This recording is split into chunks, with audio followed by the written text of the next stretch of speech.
1 month after Sasuke's birth, the Uchiha household was alive with celebration. Fugaku Uchiha, delighted by the new addition and the clan's growing fortunes, hosted a full moon banquet in honor of the infant. Among the guests were Minato Namikaze, Mu Yue, the legendary Hayate Mugetsu, and Hiruzen Sarutobi. "He looks like a very healthy child," Minato said with a smile as he looked down at Sasuke in Mikoto's arms. "The delivery went smoothly," Mikoto replied, smiling. "Perhaps he'll become a ninja renowned across the shinobi world one day," Hiruzen chuckled, stroking his beard. Fugaku's expression turned serious. "I will oversee his training. He must not disappoint the name Sasuke." The name itself carried weight, drawn from the famed Sarutobi Sasuke of the Warring States period. Mu Yue, standing nearby with a faint smile, had already formed an impression. He cast a quick appraisal technique over the baby. Name, Uchiha Sasuke, the assessment read. Potential, SS, 6 paths bloodline plus basic talent. That result matched Mu Yue's expectations. Even if Sasuke had been somewhat overshadowed by others at that age in past events, as the reincarnation of Indra's chakra, his potential could hardly be low. The rigid appraisal algorithm favored lineage and latent power. The chance, however long the path, of awakening the Rinnegan still existed. Fugaku's face brightened. Praise from most people amused him, but approval from Mu Yue carried real weight. Mu Yue was not only powerful, he was a teacher whose disciples always stood out. People trusted his insight. Nearby, young Itachi watched the exchange with curiosity. "Shisui, who is he?" he asked. "You already know him," Shisui replied. "He is my teacher, Hayate Mugetsu, a great ninja who will be remembered by history." Shisui had told Itachi many stories of Mu Yue to instill good values. Hearing the name, Itachi moved to meet Mu Yue. Fugaku hurriedly intervened, reminding him of protocol. "Itachi, greet the elders. This is the 3rd Hokage Hiruzen, and this is the 4th. Itachi obediently bowed and greeted. Then Mu Yue gave him a quick appraisal as well. Name, Uchiha Itachi. Potential, SS, 6 paths bloodline plus basic talent. About what Mu Yue had expected, on par with Shisui. Mu Yue asked Fugaku Itachi's age. "He's 5. I plan to enroll him next year," Fugaku replied. Encouraged, Fugaku asked the obvious question. "Lord 4th, what do you think of Itachi?" "Very good," Mu Yue said after a moment's thought. Fugaku could hardly contain his joy. He smiled more widely than Itachi had ever seen him smile. "Thank you, Lord 4th. I'm very grateful." He imagined a golden age for the Uchiha, Obito and Shisui already rising, and now Itachi and Sasuke too. With 4 prodigies, the clan need not worry about its future. Then, unexpectedly, Itachi asked Mu Yue directly, "Lord 4th, what should I do to protect the village and the people I care about?" Minato and Hiruzen watched Mu Yue with interest. Itachi's question was simple but profound for a 5-year-old.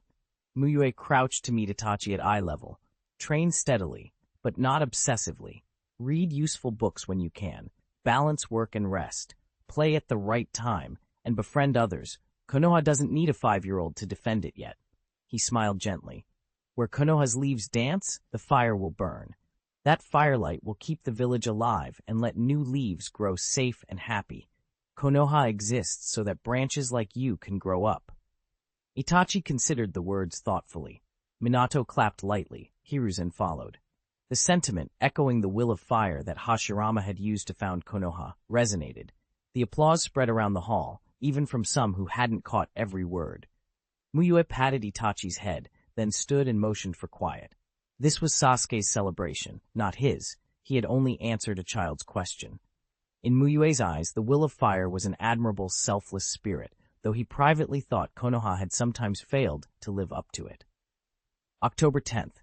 Today was a special, important to Minato Namikaze, Kushina's due date. Konoha Hospital's elite medical team had reported she would give birth tonight. The diagnosis was beyond dispute. Even so, Minato worried.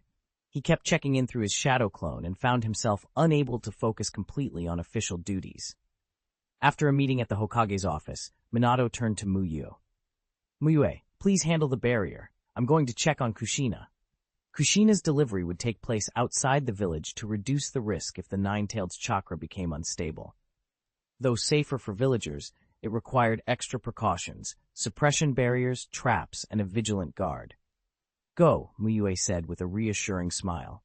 "Be with Kushina. Leave the rest to me." Minato thanked him and rushed home. He asked Kushina as soon as he arrived. "Are you all right?" "I'm fine. No discomfort," Kushina said, scratching her head, then slapped Minato on the shoulder with a laugh. "Don't worry. It'll be fine. It's just giving birth. Makoto had 2 kids. She survived." Minato felt a little better.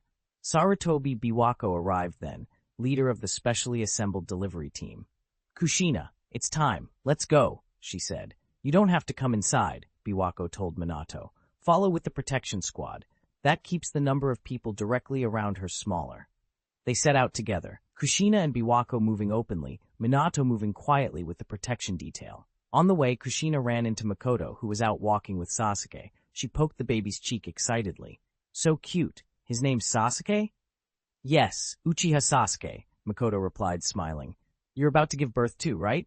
Have you picked a name?" Makoto said, glancing at Kushina's belly.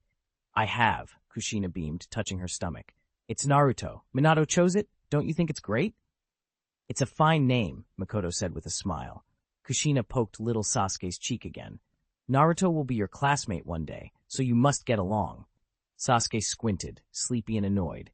Kushina leaned close and asked with mock seriousness, "By the way, does it hurt that much?" "It's surprising you have something you're afraid of," Makoto chuckled. Before Kushina could answer, Biwako tugged her away. "No time. Let's go." A delivery couldn't be delayed. Escorted by Minato's squad, Kushina reached the barrier safely. Nervous energy made her act boldly.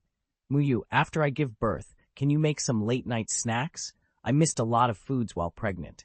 "Even after childbirth, you need to rest," Biwako warned sternly. Mu Yue smiled. "I'll make you light, healthy dishes." Kushina clasped her hands in thanks. Food from Mu Yue was a comfort, and he remembered kindnesses from her family. When the delivery began, Mu Yue stepped outside the room, leaving Minato and the delivery team inside. He could better protect them from outside. Obito, stationed on guard, muttered in surprise. "So Kushina is a nine-tails Jinchuriki. No wonder she's so strong."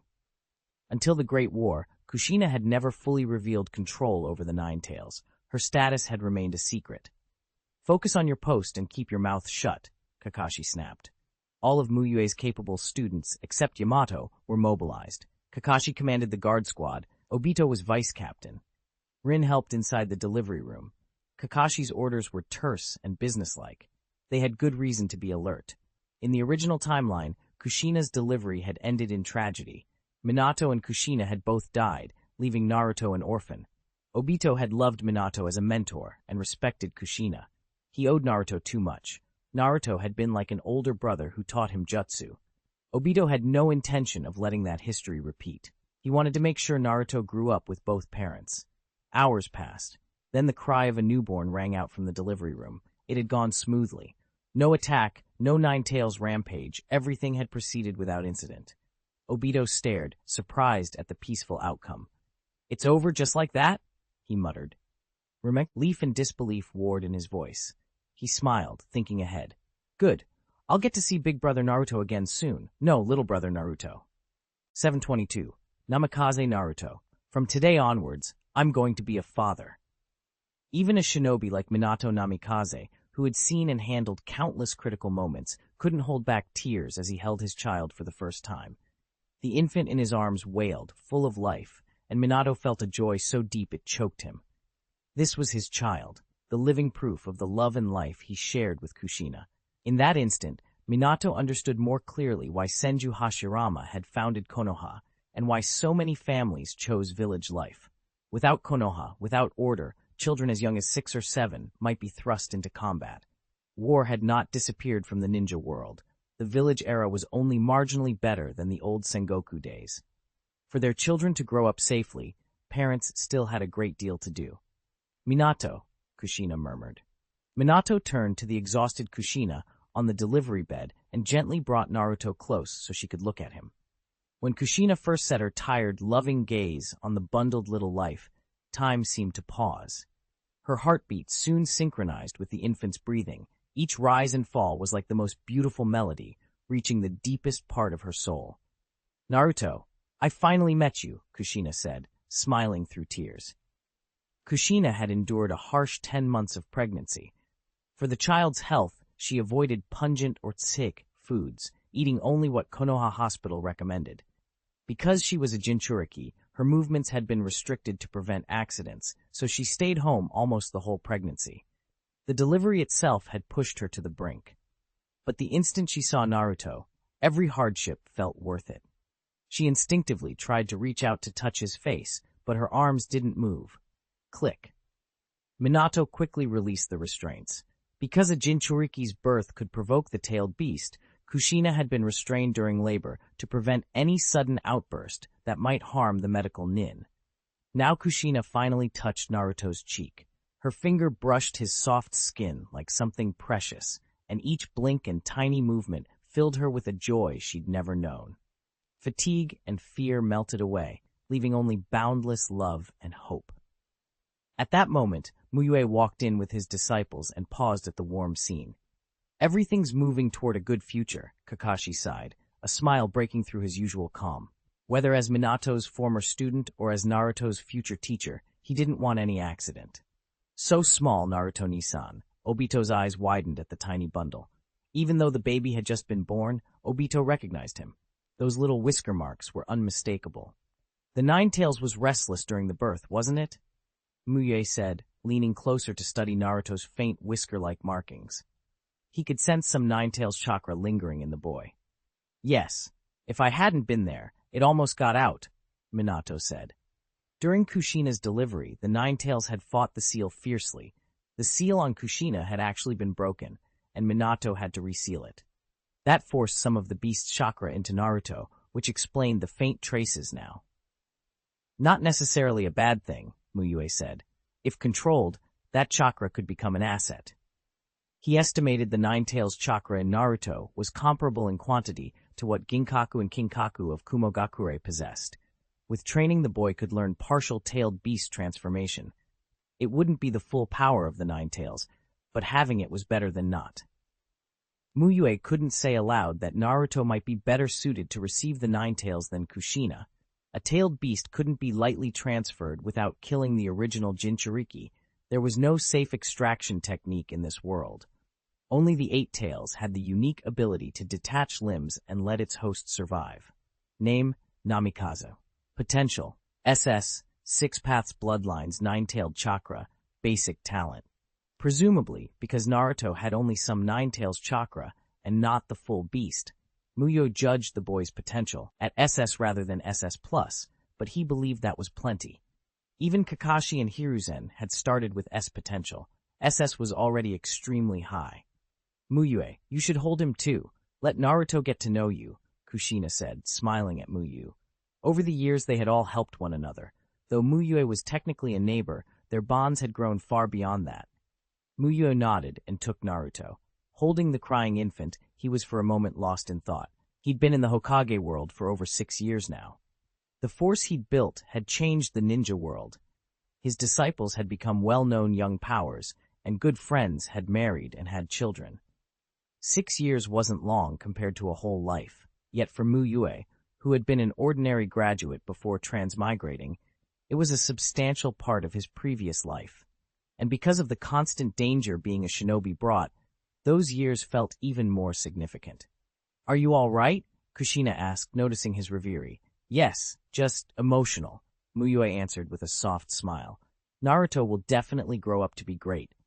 He will be an excellent ninja, Minato agreed, thinking of the Naruto he'd seen in the land of Roran.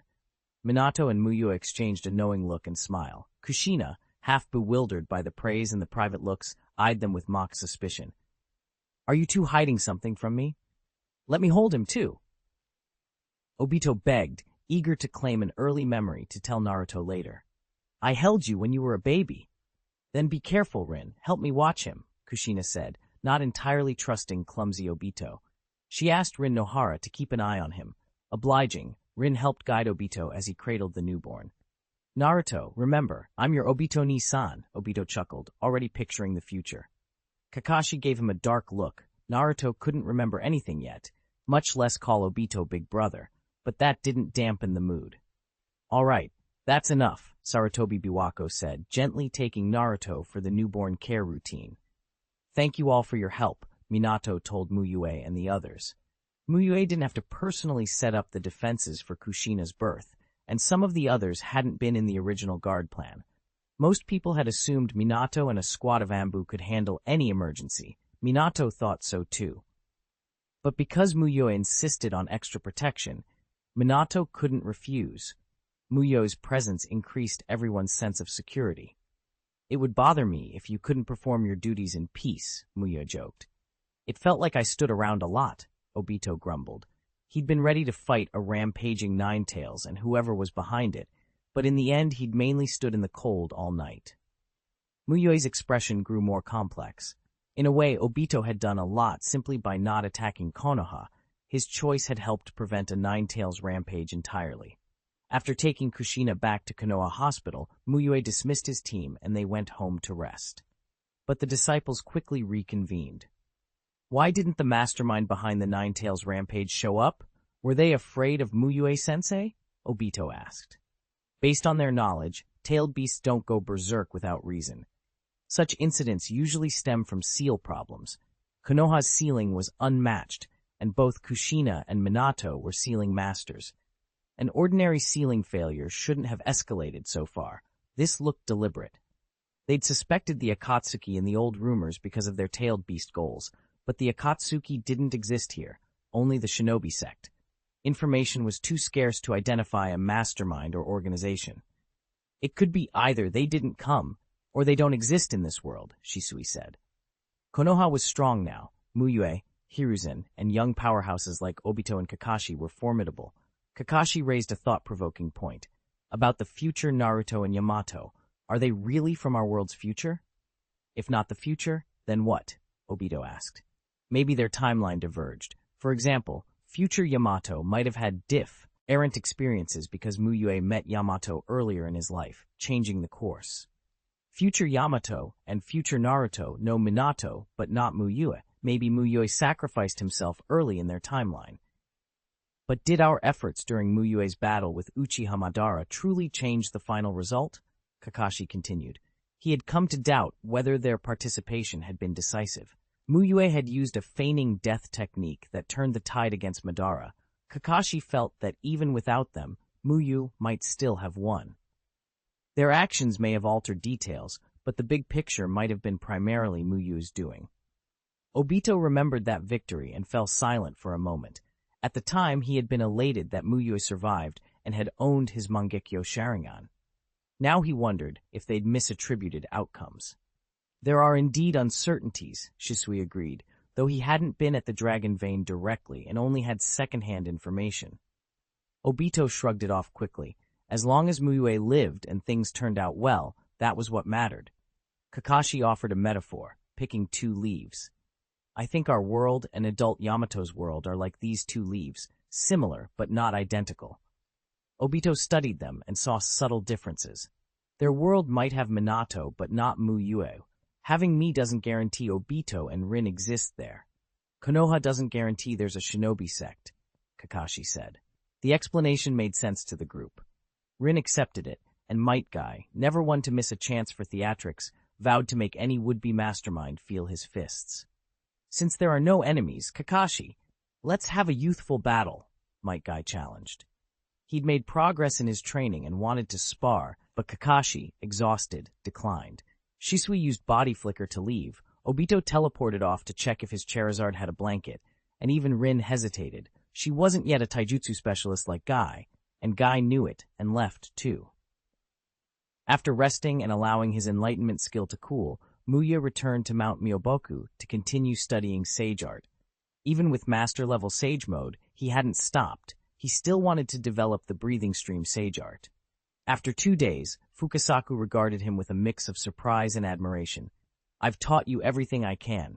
Little Mu Yue, your sage art level is no worse than mine, Fukasaku said. It had expected the lessons to take 3 or 4 years, but Mu Yue had absorbed 800 years of accumulated knowledge in under 2 years. Perhaps I should call you Mu Yue Sage, Fukasaku sighed. With Mu Yue's talent and eagerness, Fukasaku had no doubt Mu Yue would surpass him. It's not that serious, Mu Yue said with a smile, glancing at his status panel. Name, Hayat Mugetsu. Chakra, 14600 mode. Sage Mode, Master Level Thado 950,000. Fukasaku admitted the Great Toad Sage's own Sage Art level was far beyond him. He offered to ask the Great Toad Sage if he might teach Mu Yue further, something Fukasaku had never seen before, but Mu Yue's talent and even his cooking, which could rouse the senile Great Toad Sage, made the request plausible. "Then I'll trouble you," Mu Yue said. He had prepared before coming to Mount Miobaku. After more than a year of progress, he no longer feared meeting the Great Toad Sage. He was even curious to use appraisal technique on the sage to gauge his chakra and skills. Back in Konoha, Mu Yue reviewed his disciples' life missions before sleep. Main goal, become the Hokage of Konoha Ninja Village. Mission progress, 73.5%. Name Metkai. Life mission, walk the path to the strongest Taijutsu. Mission progress, 59.9%. Life mission, Uchiha and Konoha. Mission progress, 79.6. Shisui led in progress and was nearing an 80% milestone. Mu Yue felt a quiet satisfaction. These young people were improving steadily, and the future looked promising. Chapter 718. Times have changed. Six Paths City, Land of Rain. Yahiko walked its busy streets flanked by a group of shinobi in Rain Village uniforms. He took in the bustle and couldn't help but murmur. Who would have thought that only a few years ago this was a wasteland, just a few shabby hamlets? When he'd been in Six Paths City every day, he hadn't noticed the change. But after his duties shifted more toward Rain Village and his visits became less frequent, the growth struck him. Every return revealed new construction, new businesses, another block transformed. As one of the elders who had joined the Shinobi sect at its founding and helped build Six Paths City, Yahiko felt a deep, personal pride. The Rain Jonin walking with him wore mixed expressions. A short time ago, Six Paths City had been a poor, remote hamlet compared to Rain Village. In only a few years, it had grown so prosperous that its economy had surpassed Rain Village and, in many ways, eclipsed the capital, shifting the Land of Rain's economic center eastward. "It's all thanks to Lord Sosuke," one of them said reverently. Many Rain shinobi felt little conflict over Six Paths City, outstripping Rain Village. Most had dual identities now as Rain Village Ninja and Shinobi sect members. Sect Ninja could work in Rain Village, and Rain Ninja, who had joined the sect, could work in Six Paths City. Officially, the two organizations remained separate, but in practice, they functioned as one. There had even been a proposal to formally merge Rain Village into the Shinobi sect, a proposal Sosuke rejected. Before Sosuke took control, he already had supporters in Rain Village for various reasons, the other Jonin observed. Afterwards, their numbers and zeal matched or even exceeded the old Hanzo's. Many here truly believe Sosuke saved the Land of Rain. If he can make Six Paths City prosper like this, he must be remarkable.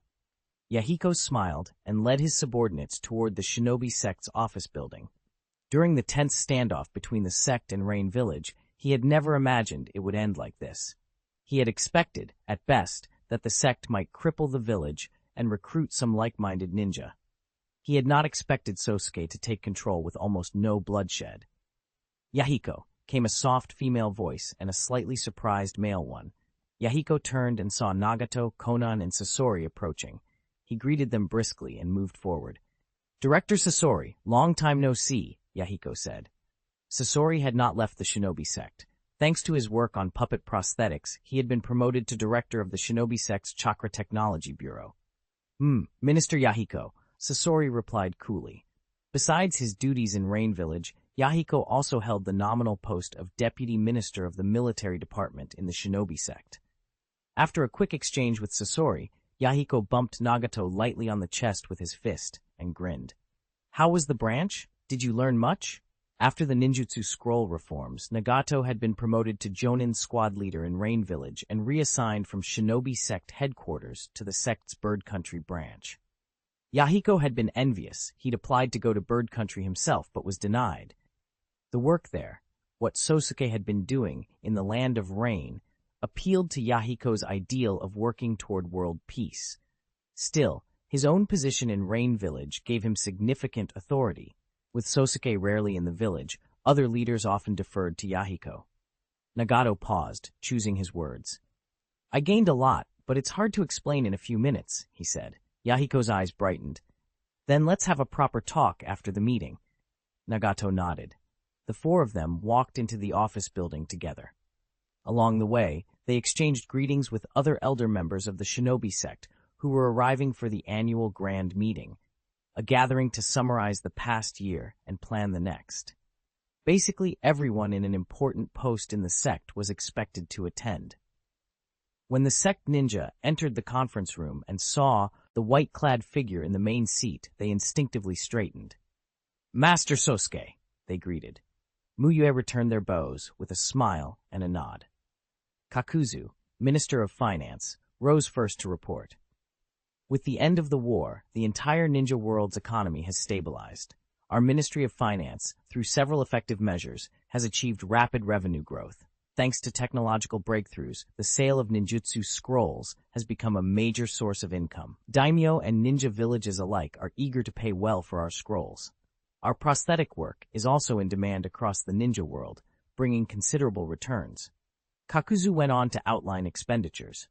Our spending has adhered to a people-centered development philosophy, directing limited funds toward education, medical care, social development, and public safety. Mu Yue listened and nodded. Kakuzu's sensitivity to finance made him effective at implementing Mu Yue's vision. The 5 great shinobi villages viewed the shinobi sect as ambitious, growing influence, and military strength, but in practice, the sect's budget favored public construction, welfare, education, and technology more than outright military spending. Mu Yue's reasoning was simple. He never intended to rely solely on conventional military expansion. Even with all the money in the world, it would take time to build a force equal to the great villages. Besides, the sect's technological advances had already improved its combat capabilities in ways that spending alone could not. Reports followed from other branches. The Bird Country branch, where Nagato now worked, submitted its summary. Last year, the Bird Country branch added 90 new sect ninja who aligned with our ideology. Public recognition for the sect has increased, they reported. We also cleared out chaotic ninja organizations and rogue elements in the eastern and central regions. When summaries were finished, discussion turned to plans for the coming year. We must prioritize the development of chakra technology, Mu Yue emphasized. Even if short-term results are limited, we must continue research. Not just military tech, civilian technology is crucial. Above all, we must raise productivity. Public welfare had long been a priority for the sect. Mu Yue was less worried anyone would forget it. But scientific and civilian technological development had a tendency to be overlooked by ninja raised with a focus on combat. Since the sect's founding, ninja had drifted back toward conflict and war. Few ninjutsu existed that served production rather than fighting. Mu Yue wanted to change that. The room murmured in agreement. Some present didn't fully understand his motives, but they trusted him. After all, his decisions had been repeatedly vindicated. Mu Yue gave the branches considerable freedom and filled in the gaps only where necessary. As the meeting neared its close, Mu Yue added, "I think it's time to put the Land of Rivers branch on the agenda."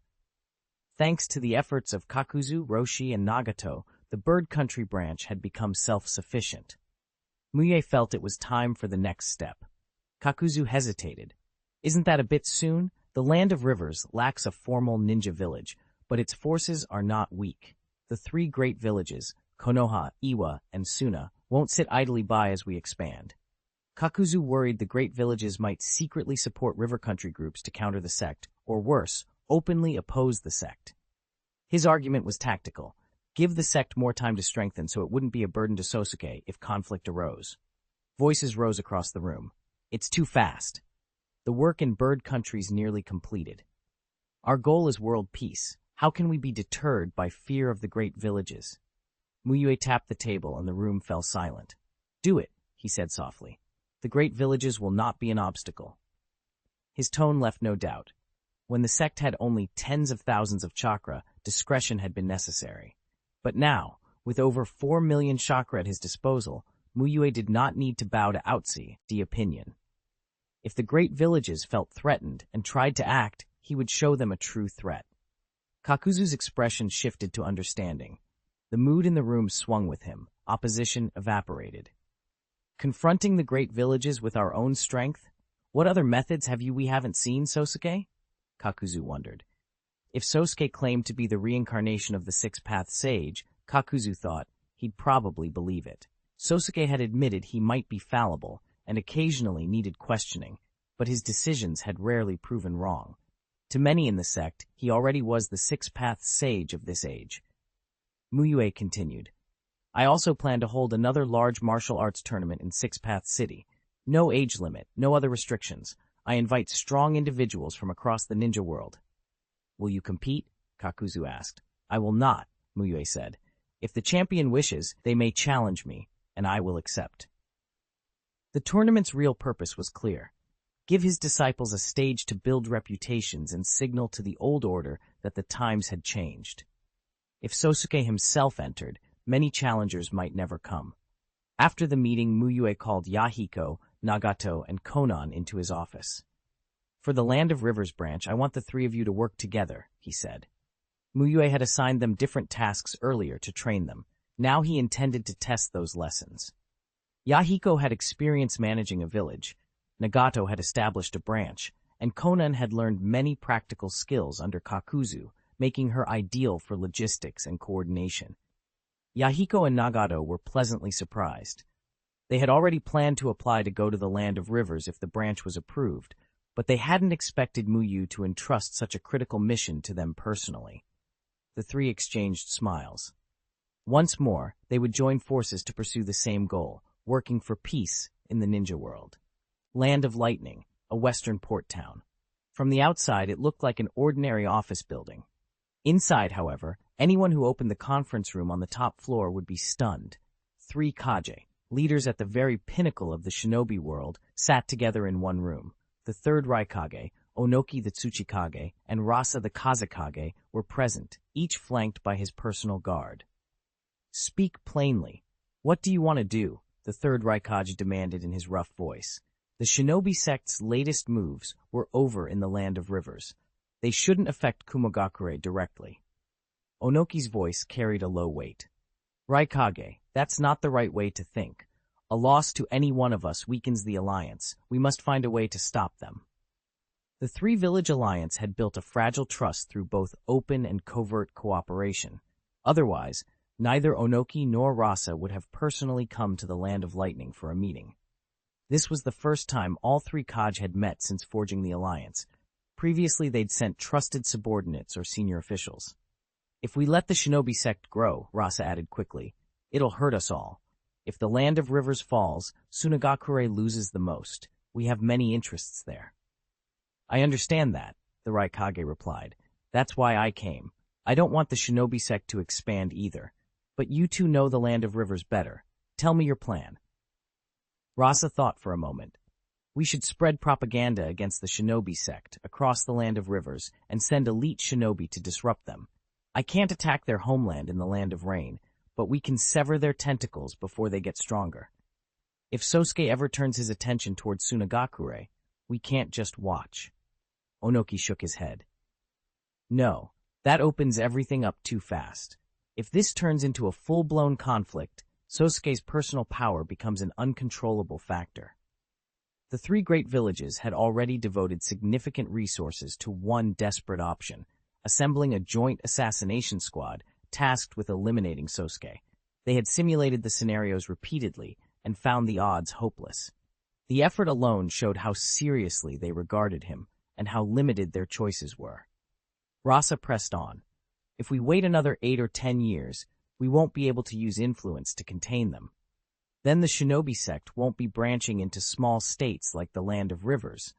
They'll be establishing footholds in major powers like the Land of Wind, the Land of Earth, and the Land of Lightning. That development model worried them all. The Shinobi sect didn't operate like a village. It was aggressive, expansionist, and alarmingly adaptable. The room fell quiet as Onoki and the Raikage weighed the implications. After a pause, Onoki said, Perhaps we should contact Konoha. Rasa and the Raikage looked at him, puzzled. Konoha borders the Land of Rain and the Land of Rivers, Onoki explained. They've had run-ins with the Shinobi sect before. They won't want it to become stronger. To Konoha, the Shinobi sect could be either a rival or a threat, the Raikage grunted. They can sit back and let others weaken each other while they build up. If Hayate Mugetsu develops, he might become a rival to Sosuke. Onoki smiled wryly. Then think about this. If the Shinobi sect is suppressed now, Konoha would likely be the dominant power for decades. That's tempting for them. If we can make Konoha see the benefit of acting early, they might help us. We can't afford to let another power of Konoha's caliber rise. Rasa nodded. Whatever we do, we must act swiftly. Onoki managed to persuade the others to open talks with Konoha first. It was a cautious step, but it was something they could do immediately. Not long after, on Mount Myoboku, one afternoon Fukasaku came to Mu Yue in a flutter. Little Mu Yue, do you have the time? The great toad sage is willing to teach you sage art. Can you come with me now? Mu Yue thanked him and agreed. With Shima assisting, Fukasaku quickly summoned him on Mount Myoboku. They walked deep into the mountain and brought Mu Yue to a secluded temple. There, enormous even by toad standards, lay the great toad sage on a platform marked with the kanji for sage. The sage's orange skin sagged with age, full of wrinkles, but when Mu Yue activated his Byakugan, he saw something else. Dense, vibrant life force beneath that weathered surface. The old toad's outward frailty hid a tremendous well of vitality. Mu Yue performed a rapid appraisal. Name: Gamamaru Chakra, 99,230,000. Skills: Sage Art, perfect level, proficiency 36,000, 80,000. He had never seen such a high proficiency score in a single skill. Mu Yue remained calm. Aside from the astonishing Sage Art statistic, Gamamaru's other abilities were ordinary enough to manage, offering no nasty surprises. Sensing their arrival, Gamamaru opened cloudy eyes. Fukasaku introduced Mu Yue proudly. Great Toad Sage, this is Mu Yue. He's the most gifted Sage Art candidate I've ever encountered. The Great Toad Sage held Mu Yue's gaze for a long moment. Then he let out a soft chuckle and said, Indeed, a rare talent. And your cooking, that's the best food I've had in the Shinobi world. Mu Yue smiled politely at the compliment. Fukasaku and Shima, satisfied that the two were getting along, soon left the temple to give them privacy. You remind me of an old friend from 1,000 years ago, Gamamaru said suddenly. Oh? Mu Yue's face stayed calm, though he suspected where this was going. He was called the progenitor of the ninja. Those he saved believed him a god. His enemies called him a demon. I called him Hagoromo, the great toad sage said with a hint of nostalgia. You know him by another title, the Six-Path Sage. Mu Yue nodded. The stories of Hagoromo were legend, that he would have come to Mount Myoboku to learn sage art fit those tales. Mu Yue asked, curious. How long did it take him to master sage mode? He learned it after I explained it, Gamamaru replied simply. Mu Yue did not find that surprising. Hagoromo's prowess was beyond imagining. If the Six-Path Sage had mastered everything quickly, it only underscored how unique he'd been. After a brief recounting of old events, Gamamaru began to formally teach Mu Yue. Having a teacher made growth far more efficient than stumbling into it alone. Mu Yue's sage mode proficiency leapt forward again. 2 days later, enlightened, he left Mount Myoboku and returned to Konoha. From the temple, Gamamaru watched the departing figure through a crystal ball and murmured, How strange. For someone like him, my divination shows no more information. Back in Konoha, Mu Yue returned to the Hokage office and dispelled the shadow clone he had left in charge of political affairs while he was away. As the transferred memories settled back into his mind, he allowed himself a small sigh. The 3 great villages were finally forced to act. He summoned an Anbu. Notify Minato, Hiruzen Sarutobi, the 3rd Hokage, and the 2 advisors to come to the high-level conference room. Yes, Lord Fourth, the Anbu replied and hurried off. Minutes later, Minato Namikaze arrived first and asked, Mu Yue, is something urgent? Strictly speaking, not urgent, Mu Yue said. Please sit. Minato sat in the chair beside him. Hiruzen Sarutobi came in next, calm and observant. The 2 advisors entered together and took the remaining seats. When everyone had gathered, Mu Yue stopped holding them in suspense and laid out the intelligence and demands that Iwagakure had sent. 725. Sosuke's information. I think we should ally with Iwagakure. If we can bring in the hidden mist as well, the 5 great shinobi villages would be united, and we could deal with the shinobi sect at the lowest possible cost, Homura Mitokado said first. He had always believed the shinobi sect was a serious threat, and now that an opportunity had presented itself to eliminate it, Konoha had to seize it. Without Sosuke, Mu Yue would have no rival in the ninja world. No one could stop Konoha's development, and the village would grow stronger than ever. If the Shinobi sect grows, the balance of the ninja world will shift again, Utatane Koharu agreed. Konoha was the primary beneficiary of the current status quo. As long as nothing dramatic changed, no other village could catch up. The Shinobi sect was a wild card. Both its expansion model and Sosuke's personal strength could threaten Konoha's dominance. Let's test their attitude. If there are no problems, I think we can participate, Hiruzen Sarutobi said after a moment.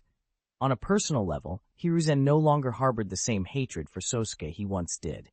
Yes, Sosuke had killed Danzo Shimura, but Danzo had sought out the confrontation.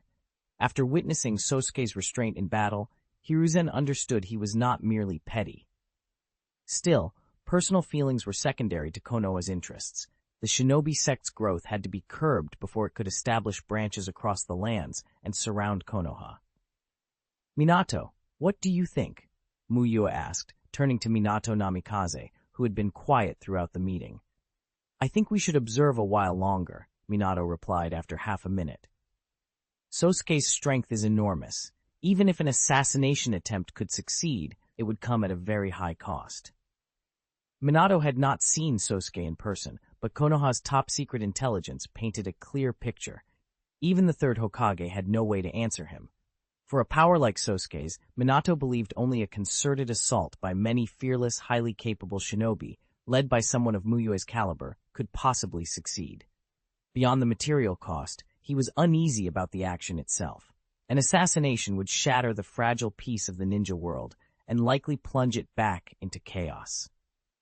If Sosuke died, the Shinobi sect, where Sosuke was not just a leader but its spiritual founder, would almost certainly retaliate with full force against the great villages. If Sosuke survived, there would be endless, escalatory conflict. Rationally, Minato recognized Hiruzen and the others had a point. Emotionally, he felt uncomfortable. The Shinobi world had just emerged from a devastating war, and Sosuke had not taken revenge on Hiruzen when he easily could have. Minato remained a Konoha shinobi and a senior official, so he didn't oppose the course outright. He simply counseled caution. Indeed, the cost won't be light, Mu Yue said, nodding. We must be careful. There's no reward without risk, Homura said quickly, spotting Mu Yue's inclination toward Minato's caution. Having seen Sosuke fight, Homura believed Sosuke had to be eliminated. Sosuke's strength and teaching ability, combined with a prodigy like Nagato possibly inheriting his methods, could let the Shinobi sect surpass Konoha. Kakashi and Obito were outstanding, but they might not become the next Mu Yue. Fourth Hokage, think this through, Homura added, winking at Hiruzen to help sway Mu Yue. Hiruzen had been a patron for Mu Yue's rise to Hokage. His opinion carried weight. Hiruzen considered Minato's point and then spoke. Expressing our stance doesn't mean we must immediately send shinobi to assassinate Sosuke. We should first discuss it with the other villages. If the plan seems feasible and the cost acceptable, then we can proceed with an alliance.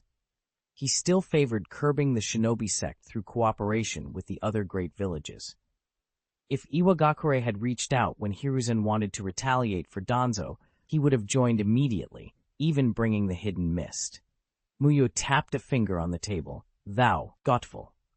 Then let's follow the third suggestion and speak with them first, he said. Minato seemed ready to speak, but he held back. The decision showed his opinion had been considered. Peaceful development remained hard to preserve in this world. Konoha did not rush a reply to Iwagakure. Instead, they sent a message to the hidden mist asking for their view. If they could bring the mist on board, so much the better. A united front of the 5 great shinobi villages would be unprecedented. The Hidden Mist's leadership convened and ultimately decided to follow Konoha's lead. If Konoha joined, they would join. If Konoha declined, they wouldn't either. They had few good alternatives. Sitting out would be awkward if the other 4 great villages acted together. With the Hidden Mist's intent secured, Konoha replied to Iwagakure, stating they were willing to hold talks. Onoki breathed a sigh of relief when he read it. If they couldn't bring Konoha onto the plan, The Shinobi Alliance might have bickered over the Shinobi sect's moves into the Land of Rivers. Kumogakure, for instance, did not want a major conflict over the Land of Rivers. Its ties to the Shinobi sect, particularly after the sect's technological focus, were significant. But with Konoha involved, they had a chance to strike decisively, and Kumogakure would not feel they were losing out. Rasa was even happier. This was the best news he'd heard since the end of the last war. The 5 Kage joining to handle a single threat. What could possibly go wrong? But before the 5 Kage could meet, exchanging information left them bewildered. Sosuke's defensive ninjutsu can actually block even Onoki's full-power dust release? Hiruzen muttered, looking at the intel the Alliance shared. During their battle, Sosuke had weathered everything except the 5 great consecutive shots, against which he used some other method to evade. Hiruzen had assumed his defensive ninjutsu couldn't take the full brunt of the 5 great consecutive shots. Yet if Onoki's dust release, a technique more powerful than those shots, hadn't broken Sosuke's defense, then the explanation was simple. Sosuke had chosen his response. Sosuke can nullify ninjutsu, Onoki said, frowning. Compared to him, even Hashirama and Madara seemed straightforward, massive chakra and nature transformations. Sosuke's defensive technique, the secret method that negated the 5 great consecutive shots, and the way he could conjure heavy black tools from thin air, all of it made him an enigma. The 5 villages' cooperation stalled. Their envoys could not devise a decisive plan. Sosuke's defensive ninjutsu and his ability to nullify techniques made him terrifyingly survivable. Add potent taijutsu, and few could stop him if he wanted to escape. Someone proposed a straightforward, brutal tactic.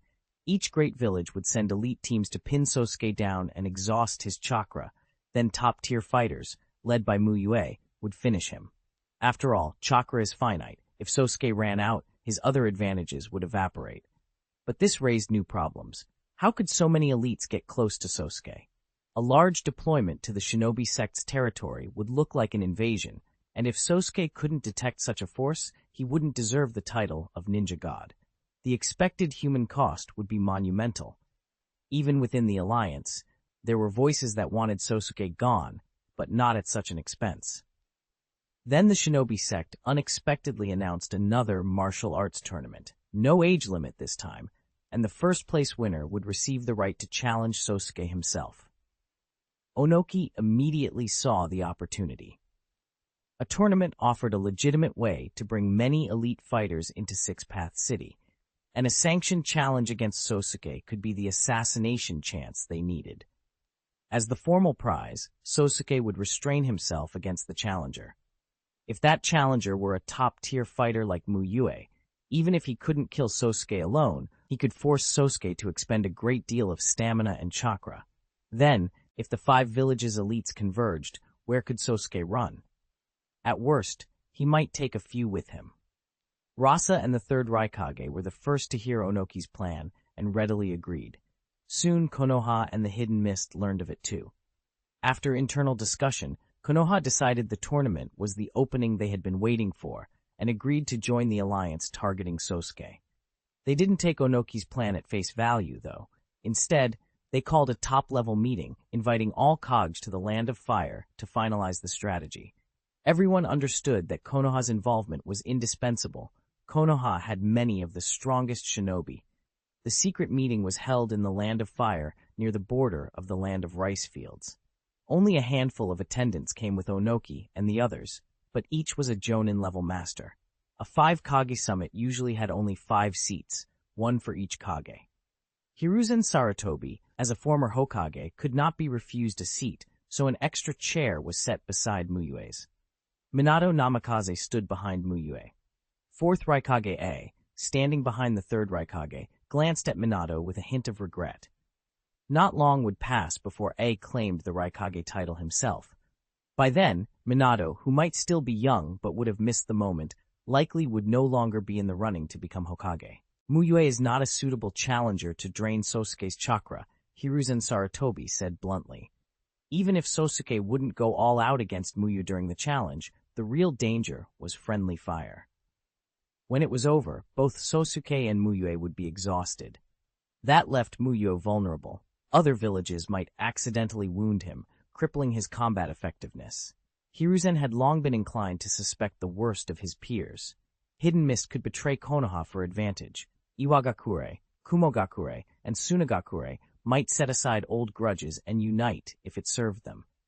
Shinobi villages always put their interests first. The possibility of Mu Yue and Sosuke both dying would be an ideal outcome for any village that didn't want such powerful nin to exist outside their own borders. Third Hokage, you're underestimating the younger generation a bit, Onoki retorted. The fourth Hokage's strength is obvious. Though young, he may not be much weaker than Sosuke. From Mu Yue's performance in the last battle of the Third Shinobi World War, there was no doubt a gap between him and Sosuke. But 2 years had passed. Mu Yue had undoubtedly improved. Besides, Onoki had a reason to praise him. It cost nothing to say it. The fourth Hokage's strength is indeed formidable. Right now, he should be second only to Sosuke. The third Mizukage added with a smile, offering praise without committing an opinion. Rasa wanted to speak but held back. If others praised Mu Yue, it might seem polite flattery. If he did, it would be conceding defeat.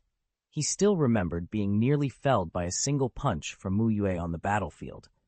The third Raikage stayed silent, arms folded, watching. Mu Yue himself also said nothing. Some things were better heard from others. Hiruzen's face did not change as he continued. It's precisely because Mu Yue is so powerful that he cannot be the challenger. Sosuke has formidable defensive ninjutsu and taijutsu that far surpass ordinary shinobi. Without a powerful offensive like Mu Yue, someone with Flying Thunder God technique and strong attack power, Sosuke might escape. Beyond the threat of allies betraying them, Hiruzen feared Sosuke getting away. The havoc a ninja god could wreak if at large was unimaginable. No village could stand it, not even Konoha. If Sosuke targeted Konoha nin, they'd be constantly on edge. The third Hokage makes a valid point, the Mizukage agreed. Hiruzen might be pushing Konoha's interests, but his logic held. Onoki thought for a moment. Then who should be the challenger? I'll be frank. I fought Sosuke and lost quickly and miserably. I can be the challenger, but against Sosuke I'd be defeated in minutes. I wouldn't be able to drain much of his stamina or chakra, he admitted. In the circle of the 5 great shinobi villages, Sosuke was already regarded as god level. Being weaker than him was not shameful. Onoki's candor surprised no one. Hiruzen shook his head. As you all know, I fought Sosuke once and lost badly. I can't be the challenger either. The third Mizukage sighed. Sosuke could defeat Hanzo with a single fire release attack. My water release isn't much stronger than Hanzo's. I can't take on the role. All 3 had effectively admitted they were unqualified. Eyes turned to Rasa and the third Raikage. My experience is still shallow. I'm willing but unable, Rasa said quickly. Mu Yue could beat him easily, and Sosuke was stronger still. Nobody wanted to volunteer for certain doom. Everyone then looked to the third Raikage. He was the best choice besides Mu Yue, a terrifying offense and defense, lightning body techniques that gave extraordinary endurance. Ordinary ninjutsu had little effect on him. The third Raikage felt the attention. His face darkened. He snorted. You're all shirking responsibility. Why should Kumogakure be the ones to go? He could throw himself into danger for his subordinates, but this was a joint operation. Why should his village bear the brunt? The room grew awkward. Challenging Sosuke was indeed a bad assignment. Defeat was almost certain, and a public loss would harm reputation. How about this? Onoki proposed after thinking it over. All Kage except for the fourth Hokage will participate in the martial arts tournament. Hiruzen will fight in place of the fourth, and whenever we face the Raikage, we all feign defeat and let him advance. The idea was to let the Raikage overcome other Kage without too much risk, preserving Kumogakure's prestige while keeping everyone else relatively safe. I see no problem, Hiruzen said. The trade-off of a bit of face was acceptable. Hiruzen was not the active Hokage now. The Mizukage and Rasa agreed. The third Raikage thought he'd win outright, but on reflection admitted Onoki's plan was sensible. It boosted Kumogakure's standing. With that, the assassination plan against Sosuke was finalized. Konoha would send its former Kage, Hiruzen Sarutobi, in place of the fourth Hokage. All other great villages would send their current Kage and many elite ninja. Set aside conspiracies. If nothing else, the number of strong participants made the Shinobi Sect martial arts tournament a historic event. The Shinobi Sect also released prize details, stirring the ninja world. The top 4 rewards were more generous than the previous youth tournament. First place would win the right to challenge Sosuke, and, in addition to the Fire Dragon dance, would receive Wind Release Vacuum Hurricane and 4 top-level new ninjutsu scrolls from the Shinobi Sect. Second place could request Sosuke to customize 3 ninjutsu and get 3 new high-level scrolls. Third place would study with Sosuke for a month, content chosen by Sosuke, and gain 2 scrolls. Fourth place received a set of top-tier Shinobi Sect prosthetics with free surgery and 1 scroll.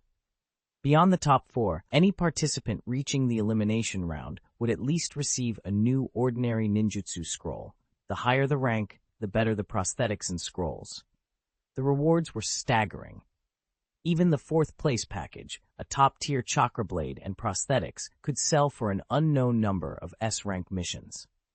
The news caused heated debate across every village.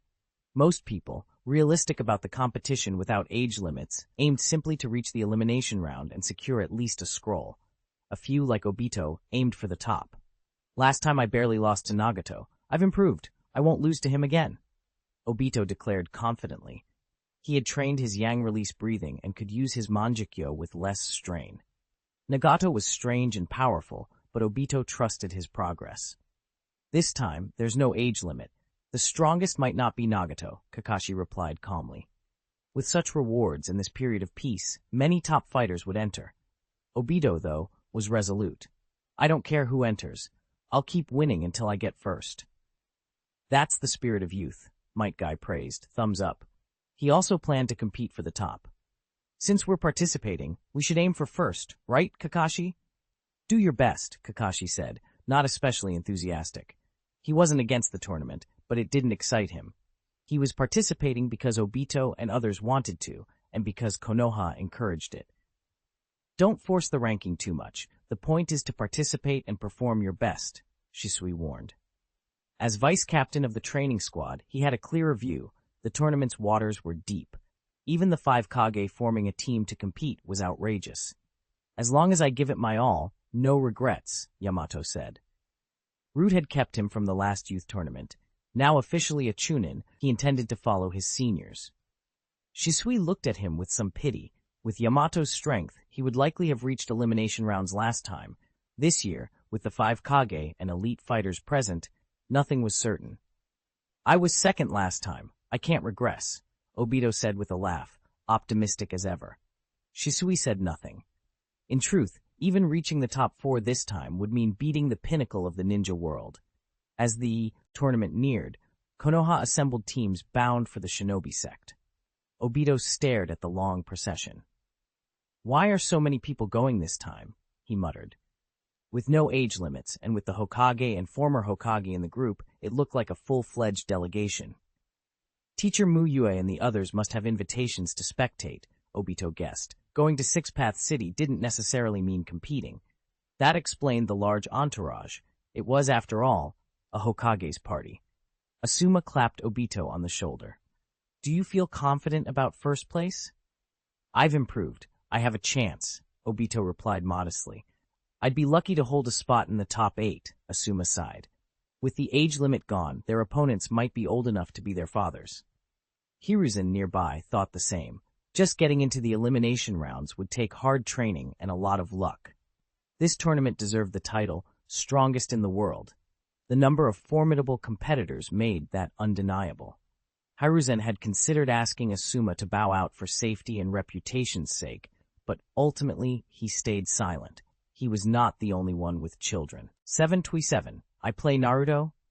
With no limits on who could enter, prizes far richer than before, and the calm of peacetime in the background, the Shinobi Sect's second martial arts tournament turned into an unprecedented spectacle. Even Six Path City, which had been steadily growing, felt suddenly overcrowded from the influx of visitors. Ninjas alone couldn't account for it. Ordinary people had come in droves too, some hoping to recruit reliable shinobi, some wanting to watch the fights, and others looking to strike it rich while the city was full of business. For all sorts of reasons, Six Path City reached its busiest point since its founding. So many people. What if 1,000 ninjas show up? How long would the preliminaries take? Obito complained as he stepped into the city and took in the crowds. 1,000's an exaggeration, but there'll definitely be more than last time, especially since the spots in the elimination rounds were doubled, Kakashi said with a shake of his head. Even in the previous youth martial arts tournament, some Jonin-level shinobi had squeaked into the elimination rounds only to be knocked out right away. This tournament had no age limit, so competition would be fiercer, enough to make ordinary, realistic shinobi think twice. And since the organizers paid just to make the elimination rounds this time, a lot of ninjas would fantasize about slipping in. Participation numbers were sure to be much higher. Isn't that the third Raikage and the Raikage candidate from the cloud? Were they invited as spectators? Obito asked, spotting a group of muscular, dark-skinned men. Maybe, Kakashi replied, not too worried. It wasn't wartime. If they met, they met. Besides, Mu Yue was here. What trouble could arise? Because of the crowds, Konoha had booked a hotel in advance for its shinobi. Rooms were already arranged, so the team checked in and Mu Yue, acting as Hokage, took the Konoha competitors to register. There were so many headbands at the registration desk that Obito felt dizzy. Oh, that baby-faced Mist Ninja who was captured by teacher Mu Yue, Obito muttered, recognizing Yagura Karatachi. He'd led assaults against Mu Yue's unit twice, once escaping in the night after being beaten and once being captured outright. Yagura's features were distinctive. Obito remembered him clearly. He looked like a young prodigy, but he was old enough to be Obito's father. Obito kept scanning and soon saw the third Mizukage talking with someone at the desk. Before he could focus, something even more surprising happened on Konoha's side. No way. Old man? Are you competing? Asuma gaped at Hiruzen Sarutobi as he stepped up to register. Asuma had assumed Hiruzen was just accompanying them as an elder leader, like Mu Yue, and never expected the former Hokage to enter the tournament. Asuma's exclamation drew attention. The Sosuke assassination plan had been secret. Many of the Konoha participants didn't know Hiruzen planned to compete. The way of a shinobi never ends.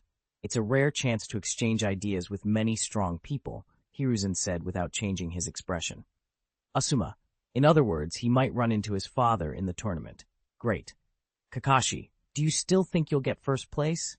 Kakashi teased Obito in a low voice. I'll do my best. Obito tried to sound casual, but his sweaty hand betrayed him. If Hiruzen's in, could the third Raikage and the others be here to compete too? Obito wondered, the idea making his scalp prickle. If the top Kage were entering, forget first place. Just making the 4 finals would be a miracle. Some ninjas at the registration desk noticed the unusual scale of participation, tucked away their registration fees, and quietly left. The doubling of elimination spots didn't matter if the entries were dominated by the strongest shinobi. Anyone who'd been to the last tournament could see the difference. Before, few from the 5 great shinobi villages showed up. This time, a glance at the desk showed many headbands from the 5 greats. Are the 5 great villages ying to take the prizes together? One deterred ninja muttered. When registration closed and the list was submitted, the shinobi sect staff were stunned and rechecked the entries. There was no mistake. The list was terrifying. The Kage of the 5 great villages had all appeared in person. Apart from Hiruzen, who was the former Hokage, Rasa and the others were current Kage. The roster also included many famous strong individuals. Tsunagakure's hero Yekura, Iwagakure's Kitsuchi, Kumogakure's AB combo, Hidden Mist's Yagura Karatachi. The registration clerks confirmed repeatedly that the names were right and that the Kage had registered in person. Because of the high-profile identities and the number of elite shinobi, the participant list was escalated up the chain at the shinobi sect. What are the great villages planning? Why are they all flocking to the tournament? Kakuzu mused, stroking his chin. He'd been informed that the 5 Kage were coming, so he wasn't surprised they'd show up, but he didn't buy their reasons for entering. From any vantage point, this tournament didn't seem worth the Kage's attention. If anyone of that rank should come, a Raikage candidate would make more sense.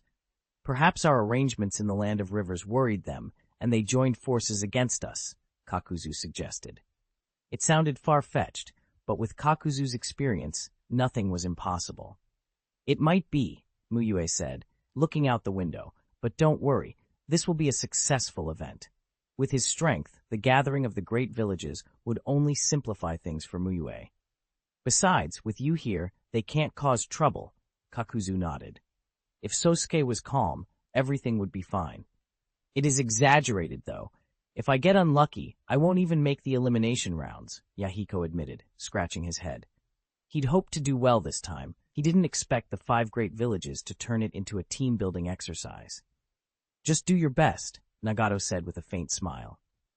If anyone had confidence in the Shinobi sect's leadership, it was Nagato, second only to Mu Yue.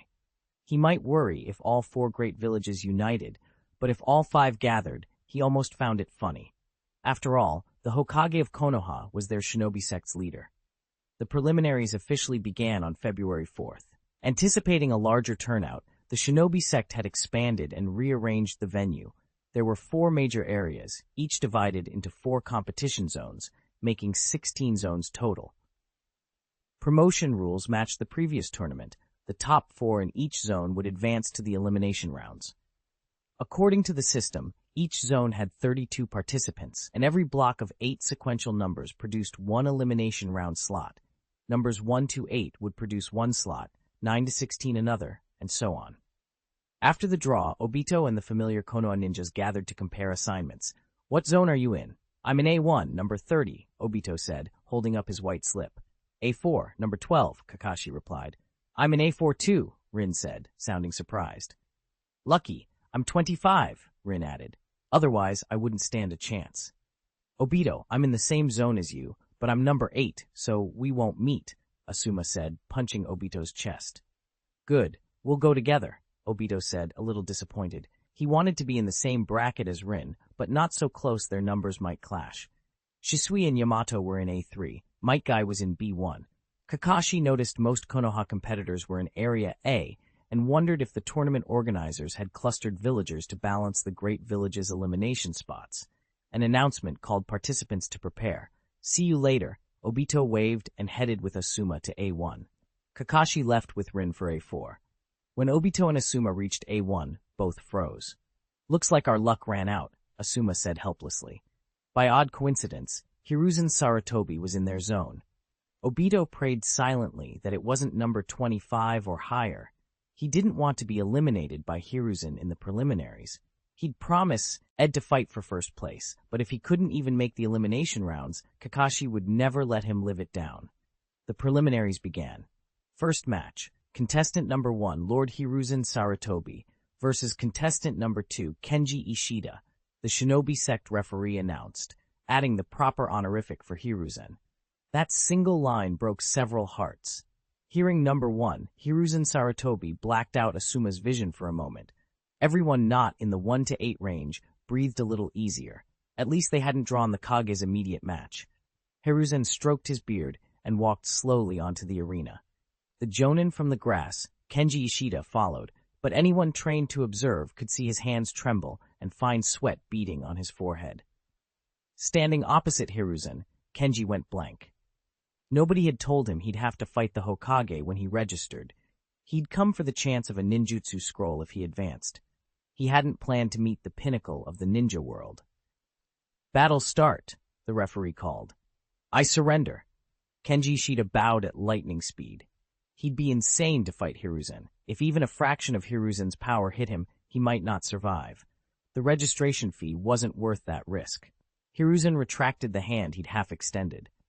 Lord Hiruzen Sarutobi wins, the referee declared, and the match ended almost before it began.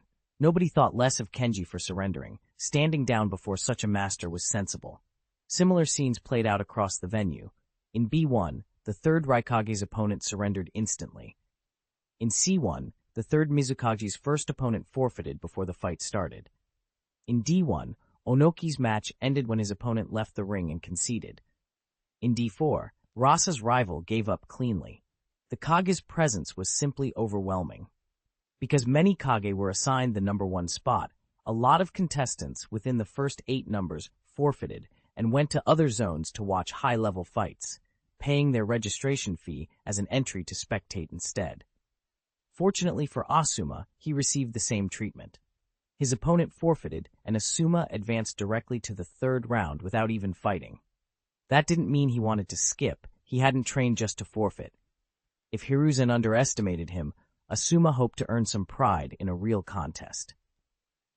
Chapter 723, The True Father-Son Match. After dispatching his first-round opponent with ease, Obito went to the other arenas to see what was happening. He had meant to wander with Asuma, but Asuma insisted on staying and keeping his state tuned for the next match, so Obito went alone. He could understand Asuma. Since neither of them expected to reach the knockout stage, there wasn't much reason to linger. Obito's first stop was Rin Nohara's A4 arena. Either some contestants in A1 had withdrawn, or because his own match had been short, he arrived just in time for Rin's fight. Rin, contestant number 25, faced an Iwagakure Jonin in his 30s, skilled in earth release. Compared to Obito and Metkai, she might seem weak, but against a regular Jonin, she had no trouble. After a little probing, she didn't summon Melodic. Instead, she poured her wind-breathing into a single focused assault, channeling a large amount of chakra into Taijutsu to shatter the Iwagakure Jonin's earth release and finish him quickly. Contestant Rin Nohara wins, the referee called. Very clean, Rin, Obito said with a grin as she stepped down. Thanks, Obito. How did yours go? Rin asked. Smooth? I advanced, Obito said, but Asuma's luck wasn't great. He told Rin and Kakashi about Hiruzen Sarutobi being in their A1 arena and even being contestant number 1. Rin didn't have an immediate response. There were 16 arenas with 4 slots each. The coincidence was staggering. Actually, it's strange, Kakashi said gravely. After his match, he'd gone scouting and returned right before Rin's fight. I just saw the 3rd Raikage and the Raikage candidate in B1. Kakashi had been surprised to see the Raikage and other heavy hitters participating in the martial arts tournament. In Metgai's B1 arena, the 3rd Raikage and the Raikage candidate were both entered, but their numbers were far apart, so they wouldn't meet in preliminaries. Kakashi had also spotted other notable Kumogakure Jonin. The turnout from the village was unusually high. If the Raikage's here, maybe the 3rd Mizukage's not just at the registration desk, Obito said with a sigh. To confirm, Kakashi, Obito, and Rin checked more arenas. In C1, they indeed saw the 3rd Mizukage. In C3, they ran into Yagura Karatachi. In District D, they saw Onoki and Rasa. Obito was stunned. 5 Kaji in one tournament? If his luck went the wrong way, he might have to beat 2 Kage just to make the final 4.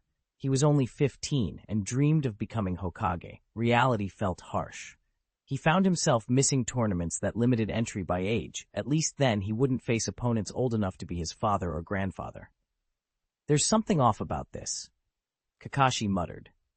Not only had the Kage come, but other powerhouses showed up too. Kitsuchi and Reshi from Iwagakure, the 7 ninja swordsmen from the Mist. The concentration of shinobi in Six Path City was absurd. This tournament shouldn't have such pull. Despite the strange turnout, Kakashi wasn't worried. Even with many strong individuals from other villages, Konoha still had a powerful hand. Hiruzen Sarutobi, Mu Yue, and Minato Namikaze alone made a force to be reckoned with. When their matches were about to begin, they returned to their arenas to prepare. 3rd round, contestant number 1, Lord Hiruzen Sarutobi, versus contestant number 8, Asuma Sarutobi. When the referee announced the pairing, the Konoha ninja in A1 tried hard not to laugh. The drama was irresistible. A match against the Hokage, father versus son. Most of the audience were elites and kept their composure, but smiles flickered. Do your best, Obito said, patting Asuma on the back. Asuma nodded and strode onto the arena, passing Hiruzen Sarutobi and reaching his side first. Hiruzen smiled and quickened his pace to meet him. Standing opposite his father, Asuma's fingers twitched. He'd trained to steady himself, but seeing Hiruzen in person made that training evaporate. A nervous sweat crept up. The distance between them was 15 meters, farther than usual, but Asuma still felt pressure unlike anything he'd felt at home. He drew a breath and let the rising power inside him settle his nerves. As expected of you, old man, he thought to himself, forcing calm. They both knew who Hiruzen was, Hokage, mentor to many, and a pinnacle of shinobi skill. Outsiders might think Asuma disrespectful or ungrateful, but he'd always admired Hiruzen's strength and wanted his approval. Hiruzen rarely offered praise, however, so Asuma had come to rely on Mu Yue's guidance to understand his own value. Remembering Mu Yue steadied him. If Hiruzen acknowledged him in this arena, how satisfying that would be. Battle start. Asuma immediately entered wind-breathing chakra mode, pushing his wind-breathing to the limit. His opponent was at the top of the Shinobi world. There was no time for probes. He had to use full power from the first moment. Wind release, continuous vacuum spheres. With wind breathing enhancing him, Asuma completed wind release nature transformation instantly and sent out 8 slicing gusts without hand seals. Hiruzen, a seasoned veteran, read the intent and gathered chakra in his legs, using body flicker to move aside. The wind blade struck the ground where he'd stood, turning it to rubble. Good power, Hiruzen thought, impressed. Wind release was one of the 5 natures, and he knew it well. Asuma's wind release was already beyond what Hiruzen had at the same age. Asuma wasn't surprised his first attack failed. He flicked a shuriken from his pouch. The wind release magnified its speed and power. Hiruzen tossed a shuriken too, without applying nature transformation, and then formed seals. Shuriken Shadow Clone Technique. The shuriken multiplied, 4, 8, 16, becoming a rain of blades. They formed an impenetrable net and boxed in Asuma's dodging space. The Konoha crowd admired that both father and son were using serious, large-scale jutsu. Asuma didn't panic. He poured chakra into his body, and his form glowed pale blue. The shuriken pelted the ruined ground, raising smoke and debris.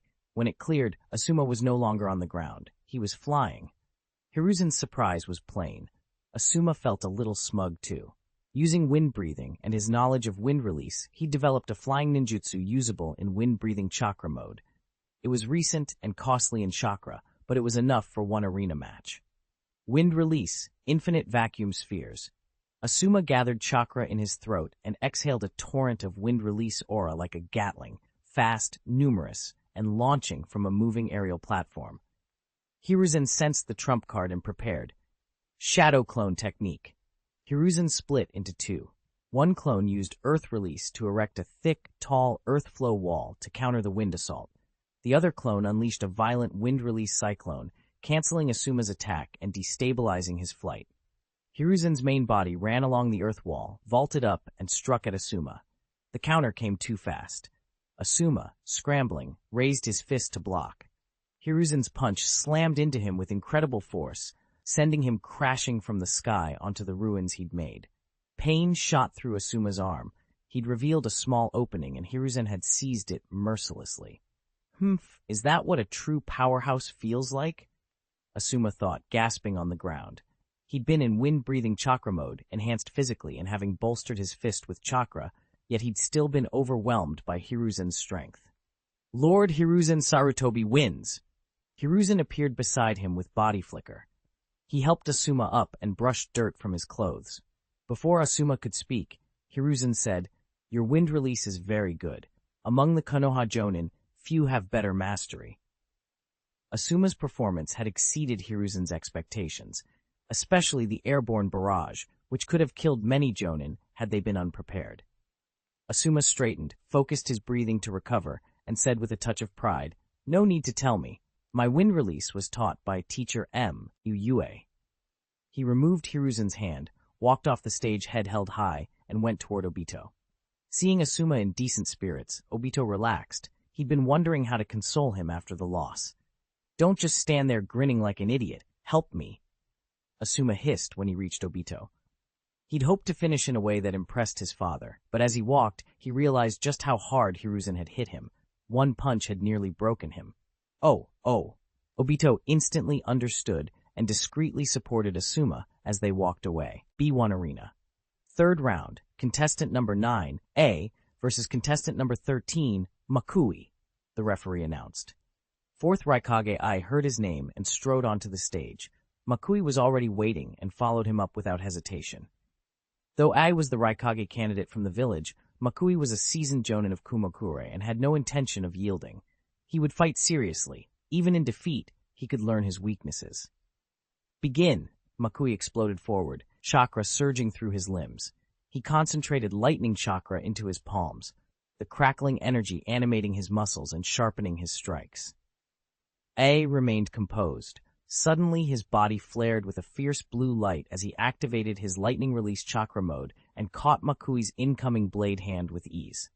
Lightning release ninja body technique is common in Kumogakure, but the lightning release chakra mode, developed by the second Raikage, is its apex.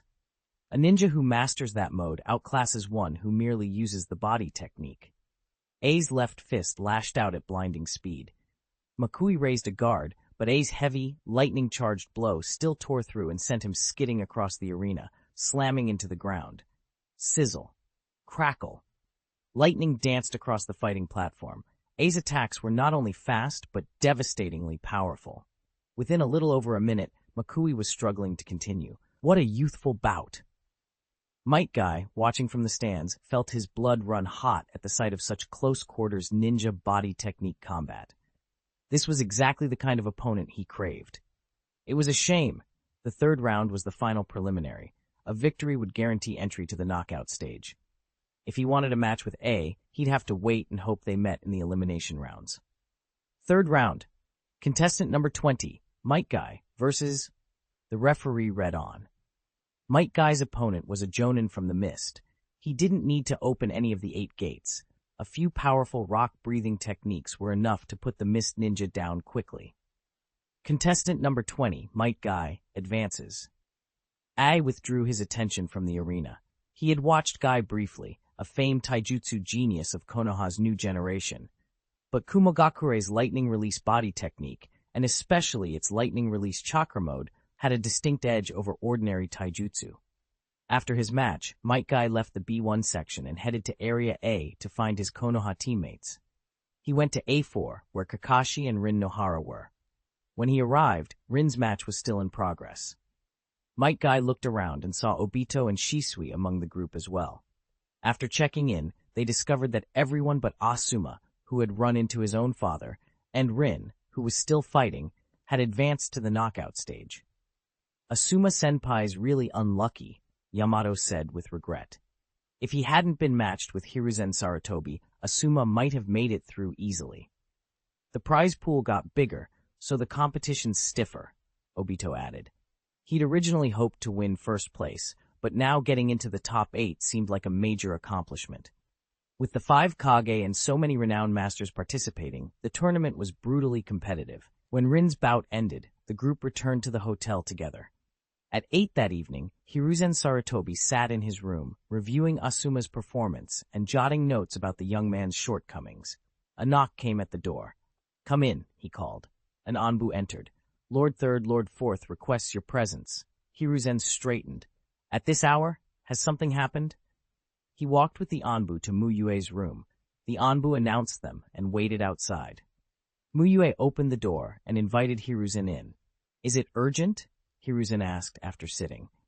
"It's urgent, but not directly related to our current operation," Mu Yue answered. The training team uncovered some root intelligence fragments inside the base. Root remnants? Hiruzen's interest sharpened. Could this explain the mystery of Danzo Shimura's death? Danzo had been dead for years, but the circumstances had always been murky. Why he had gone to the Land of Rain, why he'd attacked Sosuke. Mu Yue handed several scrolls and documents to Hiruzen. Hiruzen opened the first scroll. His brow tightened after a couple of minutes. The document detailed Root's training program. Danzo had tightly controlled Root's numbers, and to harden the force, had cultivated multiple reserves simultaneously, then subjected them to a final test in which only the survivor would become a true Root operative. "This Danzo, always crossing the line," Hiruzen muttered. Forcing his own subordinates to kill one another was a grave violation of Konoha law. Killing someone from the same village was an unforgivable crime. This training method alone would be sufficient to strip Danzo of rank and consign him to life imprisonment. More than that, Hiruzen couldn't see how such twisted, brutal training would create shinobi aligned with Konoha's will of fire. Hiruzen glanced at Mu Yue, thinking how fortunate it was that Mu Yue had completed Root's old training and hadn't been subjected to that particular cruelty. He turned to the next scroll and grew still for a long moment. The scroll described experiments involving Hashirama's cells. Danzo had apparently stolen tissue from the first Hokage and abducted children from Konoha and neighboring villages for experiments. He had pursued recreating wood release through tests that killed every subject. Hiruzen's first reaction was disbelief and fury. Official Konoha channels had performed Hashirama cell experiments, but they had used volunteer subjects and halted the project after a 100% mortality rate became evident. Danzo's secret experiments, however, had been far darker. He continued through the files. Finally, he found documents connecting Danzo to the Land of Rain and the clash with Sosuke. Danzo and Uchiha Madara had conspired to seize the Rinnegan of Sosuke's disciple. They misjudged Sosuke's power and paid for it with utter defeat. At that point, Hiruzen stopped caring about the precise mystery of Danzo's death. It didn't matter anymore. Danzo's crimes spoke for themselves. Even if Sosuke hadn't killed him, Danzo's record of abduction, inhumane experiments, and brutal internal purging would have warranted life imprisonment. Hiruzen looked at Mu Yue, unsure what to say. Mu Yue had likely seen fragments of this information before. How did he feel now about Danzo? As a former root operative, how much had he known of these top-secret experiments and twisted training methods? Hiruzen's thoughts swirled. I truly didn't expect Danzo to have done so many heinous things in secret, Hiruzen said with a heavy sigh. It's my dereliction of duty. Whether Mu Yue had been aware earlier or not was less important than the fact that, as Hokage, Hiruzen had failed to discover Danzo's crimes in time. That failure weighed on him. If he had known of Danzo's actions, he would never have defended him against the Shinobi sect. In the end, Sosuke eliminating Danzo removed a scourge from Konoha. After we return, we will make this public, Hiruzen declared. We cannot let those who died because of Danzo be buried in silence. His dereliction of duty was bad enough.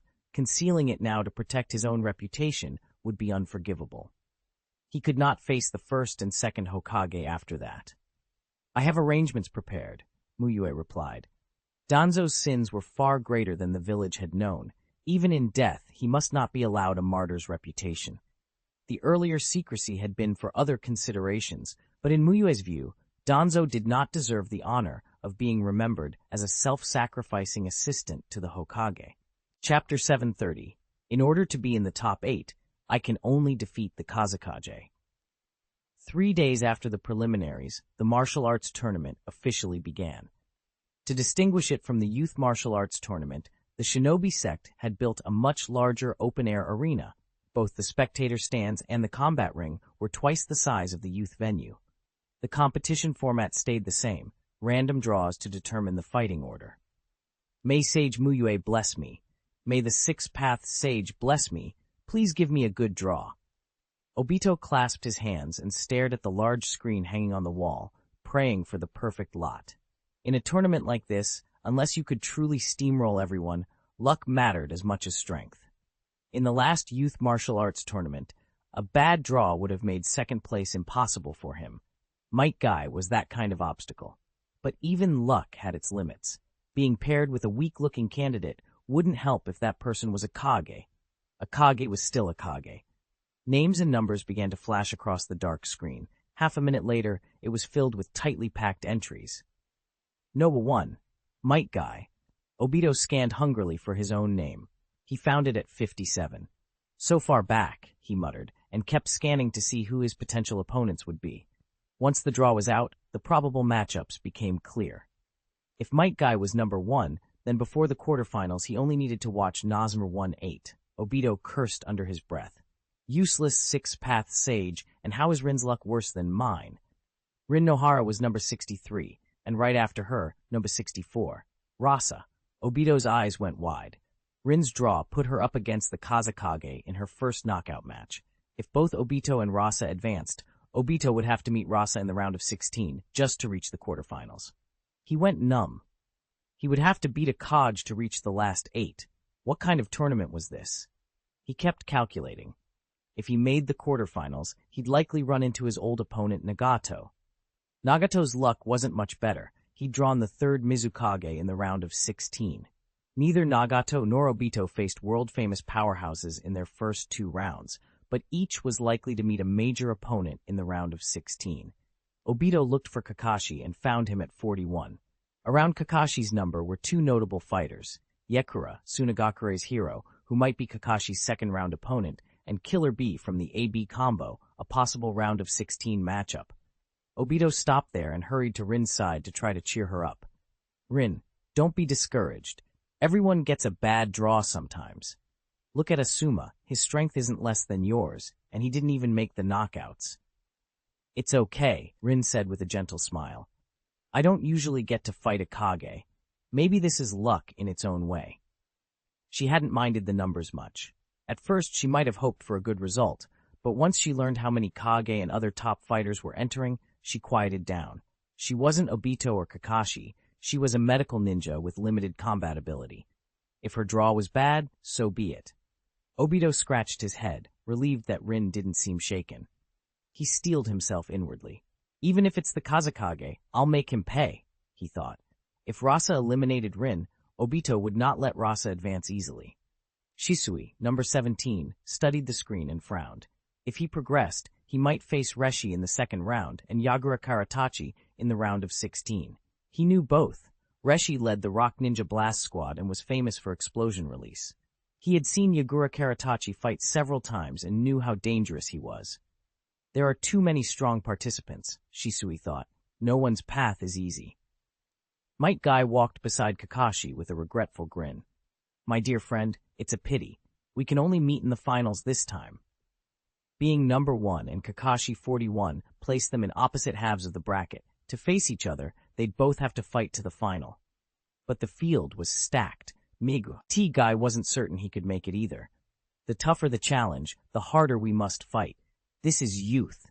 Let's do our best to reach the finals." Might Guy pumped a thumb at Kakashi, never afraid of difficulties or failure. Kakashi could only stare with a resigned expression. The road to the quarterfinals for him meant a match with Hiruzen Sarutobi. Facing the professor of ninjutsu, who mastered thousands of techniques, felt like a near-impossible task. Soon the matches began, and the announcer called the first names. First match, number 1 Might Guy versus number 2 Huoguang. Contestants, please enter the arena. The referee's voice echoed through the lounge. Might Guy gave his companions a thumbs up and strode into the passage to the arena. Huoguang nodded to the Iwagakure ninja and followed. "Just do your best. That guy isn't someone you can handle," Kitsuchi warned him. He had sparred briefly with Might Guy during the Third Shinobi World War and knew how terrifying his taijutsu was. Huoguang took the warning in the spirit it was meant. Kitsuchi was blunt, not insulting, and went on. From a special viewing stand above the spectators, Rasa watched Huoguang and asked Onoki with a smile, "Did Huoguang get our Tsunagakure puppet modifications? I remember him. He's a good jonin." Tsunagakure's prosthetic puppet tech couldn't match the shinobi sects, but it had advanced. Beyond prosthetics for disabled shinobi, some warriors modified themselves for enhanced power. Onoki glanced over at Hiruzen Sarutobi and Mu Yue, who also had special seats, and replied, "Huoguang is good, but his opponent is a super genius." Hiruzen chuckled in agreement. "Before Guy, I never imagined taijutsu could reach such heights," Hiruzen praised.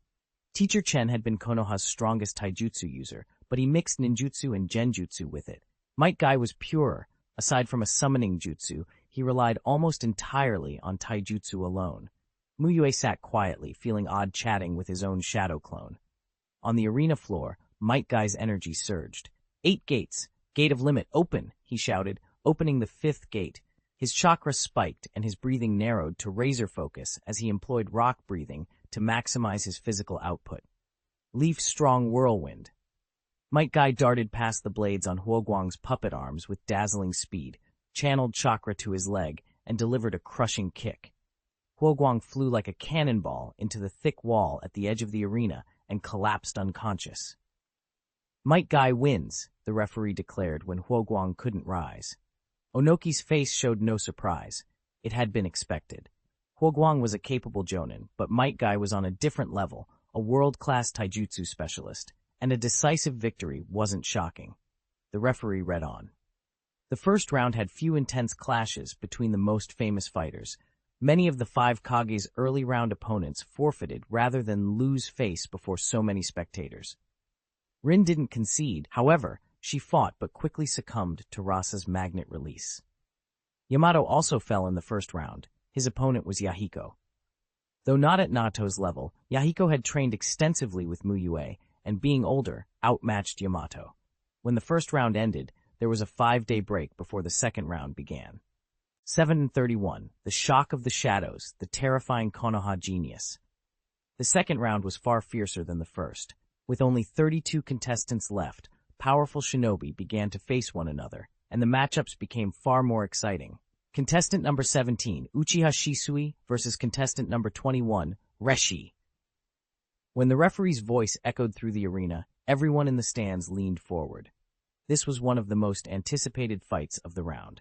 Shisui had already earned renown as Shisui the Body Flicker on the Hidden Mist battlefield, and his reputation had only grown during the later battles with Iwagakure. He had become one of Konoha's representative prodigies. Reshi, captain of Iwagakure's Rock Ninja Blast Squad, came from a special combat unit famed across the ninja world, an established powerhouse even before the Third Shinobi World War.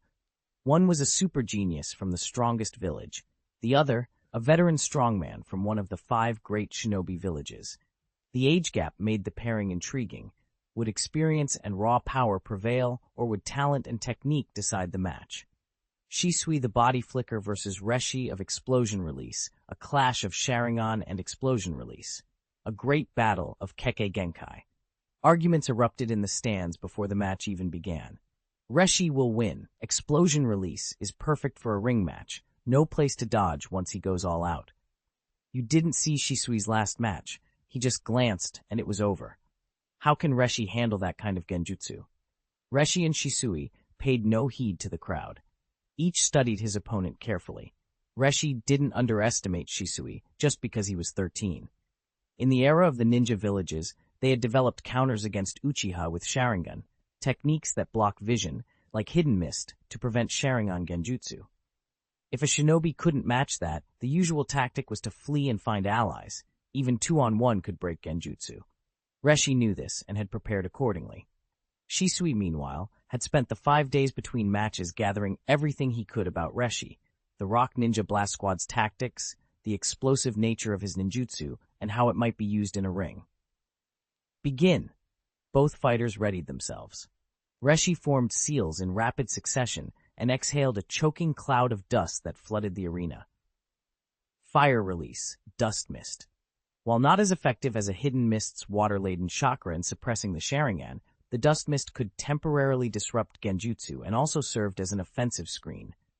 Then Reshi formed more seals and raised a 3-meter-high slab of rock, suffusing it with Explosion Release chakra. He hurled it skyward. The boulder detonated midair into a barrage of explosive fragments, turning the ring into a carpet of thunder and blast. As expected from Iwagakure's Explosion Release master, terrifying firepower, someone murmured. From the gray, scalding dust, a black figure suddenly sprang forward, ignoring the detonations. Shisui. Reshi had assumed that without sight the boy would stumble through the mist, lost. Shisui had expected the dust, but he had more than the Sharingan. He had trained in armament haki and Kenbunshoku haki. Even without sight, he could sense Reshi's position. Reshi, startled by the sudden appearance, reflexively wanted to close his eyes to avoid falling under genjutsu, but Shisui moved with impossible speed.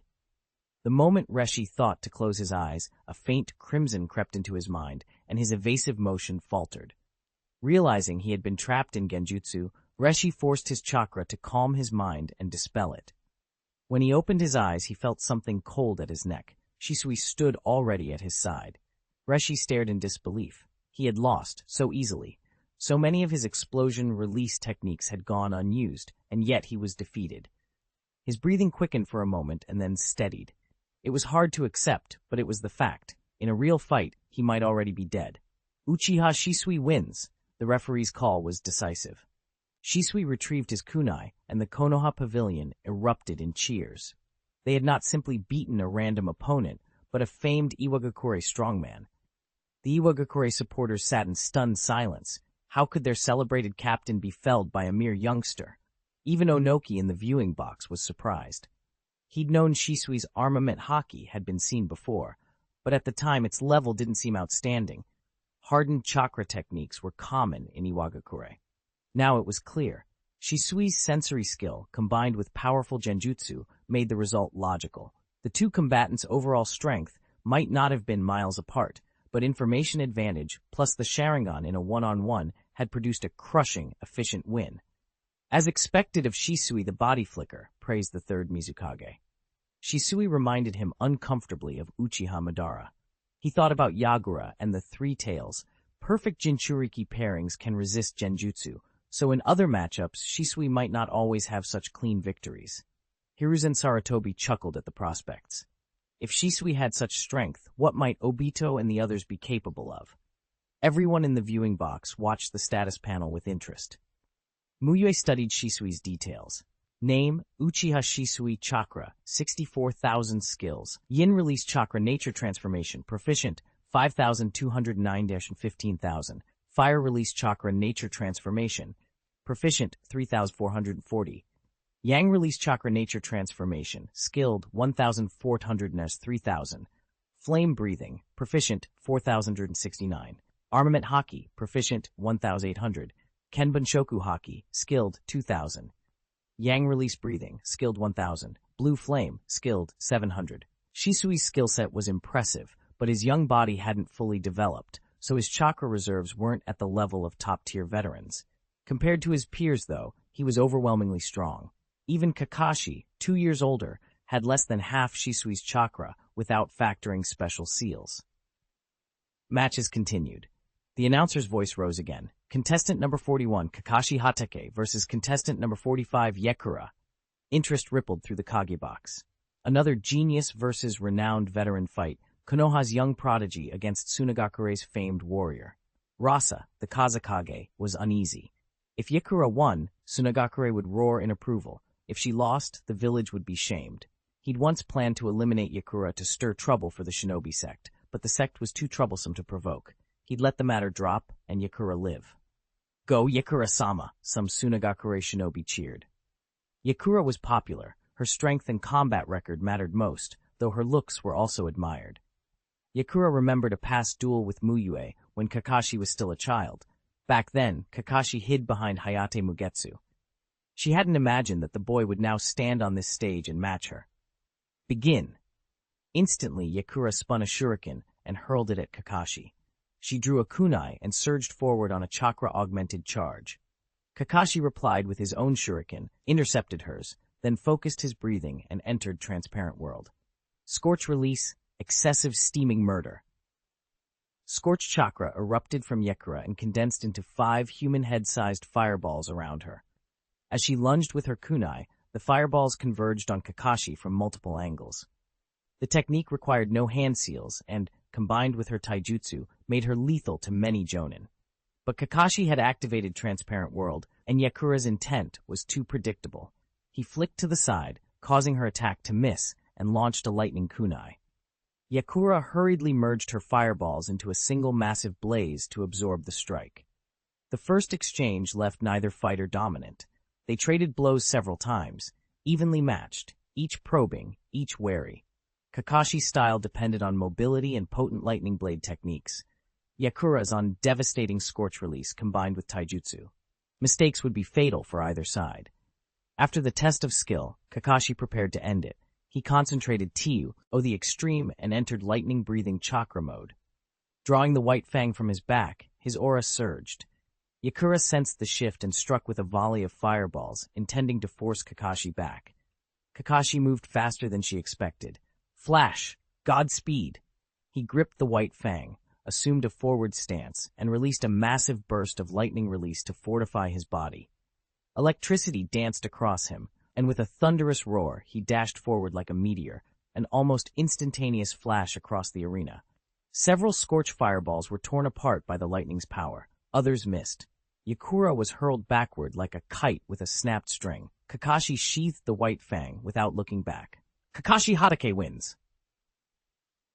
732. The Power of the Kaleidoscope. Lady Yekura, you lost.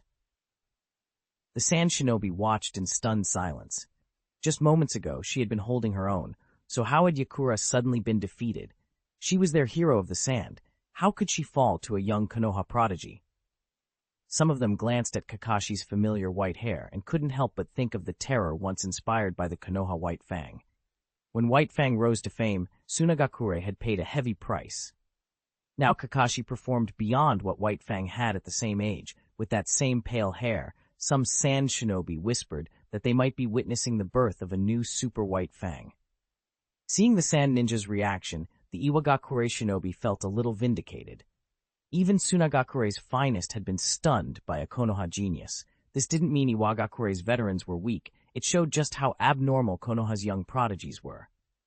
If all these Konoha geniuses keep growing like this, Konoha's combat strength will be terrifying. They inwardly laughed at the sand ninjas, and then the worry set in. The gap between Iwagakure and Konoha was larger than they had expected. Iwagakure's new generation still had to mature, while Konoha's were already beating renowned veterans. "He's really showing off," someone muttered. In the contestants' lounge, Obito watched Kakashi sheath his sword and head away without looking back. He couldn't help but mutter, "He's showing off, huh?" Fourth Raikage-A leaned toward Killer B and warned, "B, be careful. His explosiveness isn't simple." Killer B, who had just won his second-round match and would meet Kakashi in the third round, puffed out his chest. "Don't worry, big brother. At my level, I can beat him. He won't stump me. I've even handled Minato's Flying Thunder God before." A only gave a slight nod. He agreed B had a good chance, but caution never hurt. Time moved on toward the penultimate match of the second round. Contestant number 57, Uchiha Obito, versus contestant number 60, Kitsuchi. The crowd leaned in. Obito was a Konoha genius ranked with Kakashi and Shisui. Kitsuchi was one of Iwagakure's renowned veterans, like Reshi. A clash between a Konoha genius and a famed veteran was far more enticing than watching a Kage dispatch a lesser foe. Iwagakure shinobi silently hoped Kitsuchi would hold his ground. If he fell to a Konoha youth, after Reshi and Yakura's defeats, it would be troubling indeed. Before the second round, Iwagakure had been confident in Kitsuchi. Some even thought he might become the fourth Tsuchikage. But with recent losses fresh in their minds, that confidence had wavered. Konoha's new generation simply seemed to exceed their expectations. Finally, it's my turn. When the referee called his name, Obito strode into the arena. He wanted to do something impressive for Rin Nohara in the crowd. As he stepped onto the field, he used Kenbunshoku Haki to sense Rin's position, waved at her, and saw her smile and raise her hand in return. That small gesture energized him. His body felt stronger. Sharingan. Kitsuchi inhaled sharply and reviewed what he knew of Obito. Even without the lessons of Reshi and Yakura, Kitsuchi wouldn't underestimate Obito. He'd learned the Flying Thunder God technique, a skill known only to a handful of formidable shinobi, Tobirama Senju, Minato Namikaze, and Hayate Mugetsu. Obito wasn't someone to take lightly. "Battle start!" They moved at once. Obito produced 2 Flying Thunder God kunai and threw them, condensing chakra in his legs and sprinting. Kitsuchi gathered chakra and channeled Earth Release, Golem technique, slamming his hands into the ground. With a rumble, a 7 to 8 meter rock monstrosity erupted from the earth and blocked the field of vision, intercepting Obito's thrown kunai and swinging a massive rock fist at the charging boy. Obito vanished from his initial spot with the Flying Thunder God technique and reappeared atop the rock golem. Kitsuchi leapt to the golem's shoulder. His right arm had been transformed into hardened rock by Earth Reli, Ace Chakra. "Earth Release, Rock Fist," he roared, smashing the rock arm down toward Obito. The 3 tomoe in Obito's crimson eyes spun and flared into the Manjikyo Sharingan. A faint look from him, and Kitsuchi's mind blanked into a blood-red void. His arm dropped, powerless. Obito gathered chakra in his feet, took out another kunai, and flashed forward to stab. Obito's genjutsu might not equal Shisui's, but it was still formidable. He was among the shinobi world's stronger genjutsu users. Earth Release, Iron Rock Cannon. Another Kitsuchi formaled on the golem's side and spat an expanding rock projectile at Obito. Obito's face remained calm. He let the kunai in his hand fall free. He'd seen this sort of substitution before. The rock cannon slammed into the golem, blasting a crater, but Obito used the Flying Thunder God technique at the last instant to appear beside the other Kitsuchi, extending a pitch-black palm laced with armed color haki. Disperse! Kitsuchi, who had turned himself to stone and hidden nearby, immediately controlled the golem, causing it to shatter into many giant rocks that rained down on Obito and what appeared to be his shadow clone. After forming the golem to block Obito's sight, Kitsuchi had created rock clones while his true body stayed concealed. He feared a direct fight, especially if Obito trapped him in a genjutsu, so he opted for trickery. Still not as strong as father, he thought, as the rocks tumbled down. A mountain of rock buried Obito, but by then Obito had already dispelled the rock clone he'd targeted. The memories returning to Kitsuchi's main body from the clone offered no information on Obito's true condition. Kitsuchi quickly condensed more chakra and formed a massive rock hand that smashed the pile to pieces. Rock Fist Kitsuchi! The Iwagakure crowd cheered. After that sequence of moves, Obito hadn't even touched Kitsuchi's main body. The Konoha contingent, who could no longer see Obito, felt nervous. Obito's performance had been spectacular, but his safety mattered more than the outcome. Kakashi watched and thought inwardly, Kamui is truly a disgusting ability. He could already predict what might come next. Sure enough, the moment Kakashi had that thought, Obito reappeared, intact and unharmed, before Kitsuchi. Kitsuchi stared, bewildered. How could Obito walk out of that buried mass of rocks as if they were illusions? Kitsuchi checked his chakra and realized he'd been caught in genjutsu when Obito reappeared. Though Kitsuchi's genjutsu resistance was solid, Obito's speed had been too much. He'd used the Sharingan's genjutsu and thrown a Flying Thunder God kunai at the same instant. By the time Kitsuchi snapped out of it, the kunai had already skimmed by. Rasengan! Before Kitsuchi could block, Obito blinked to his back with a glowing Rasengan in hand and slammed it into him.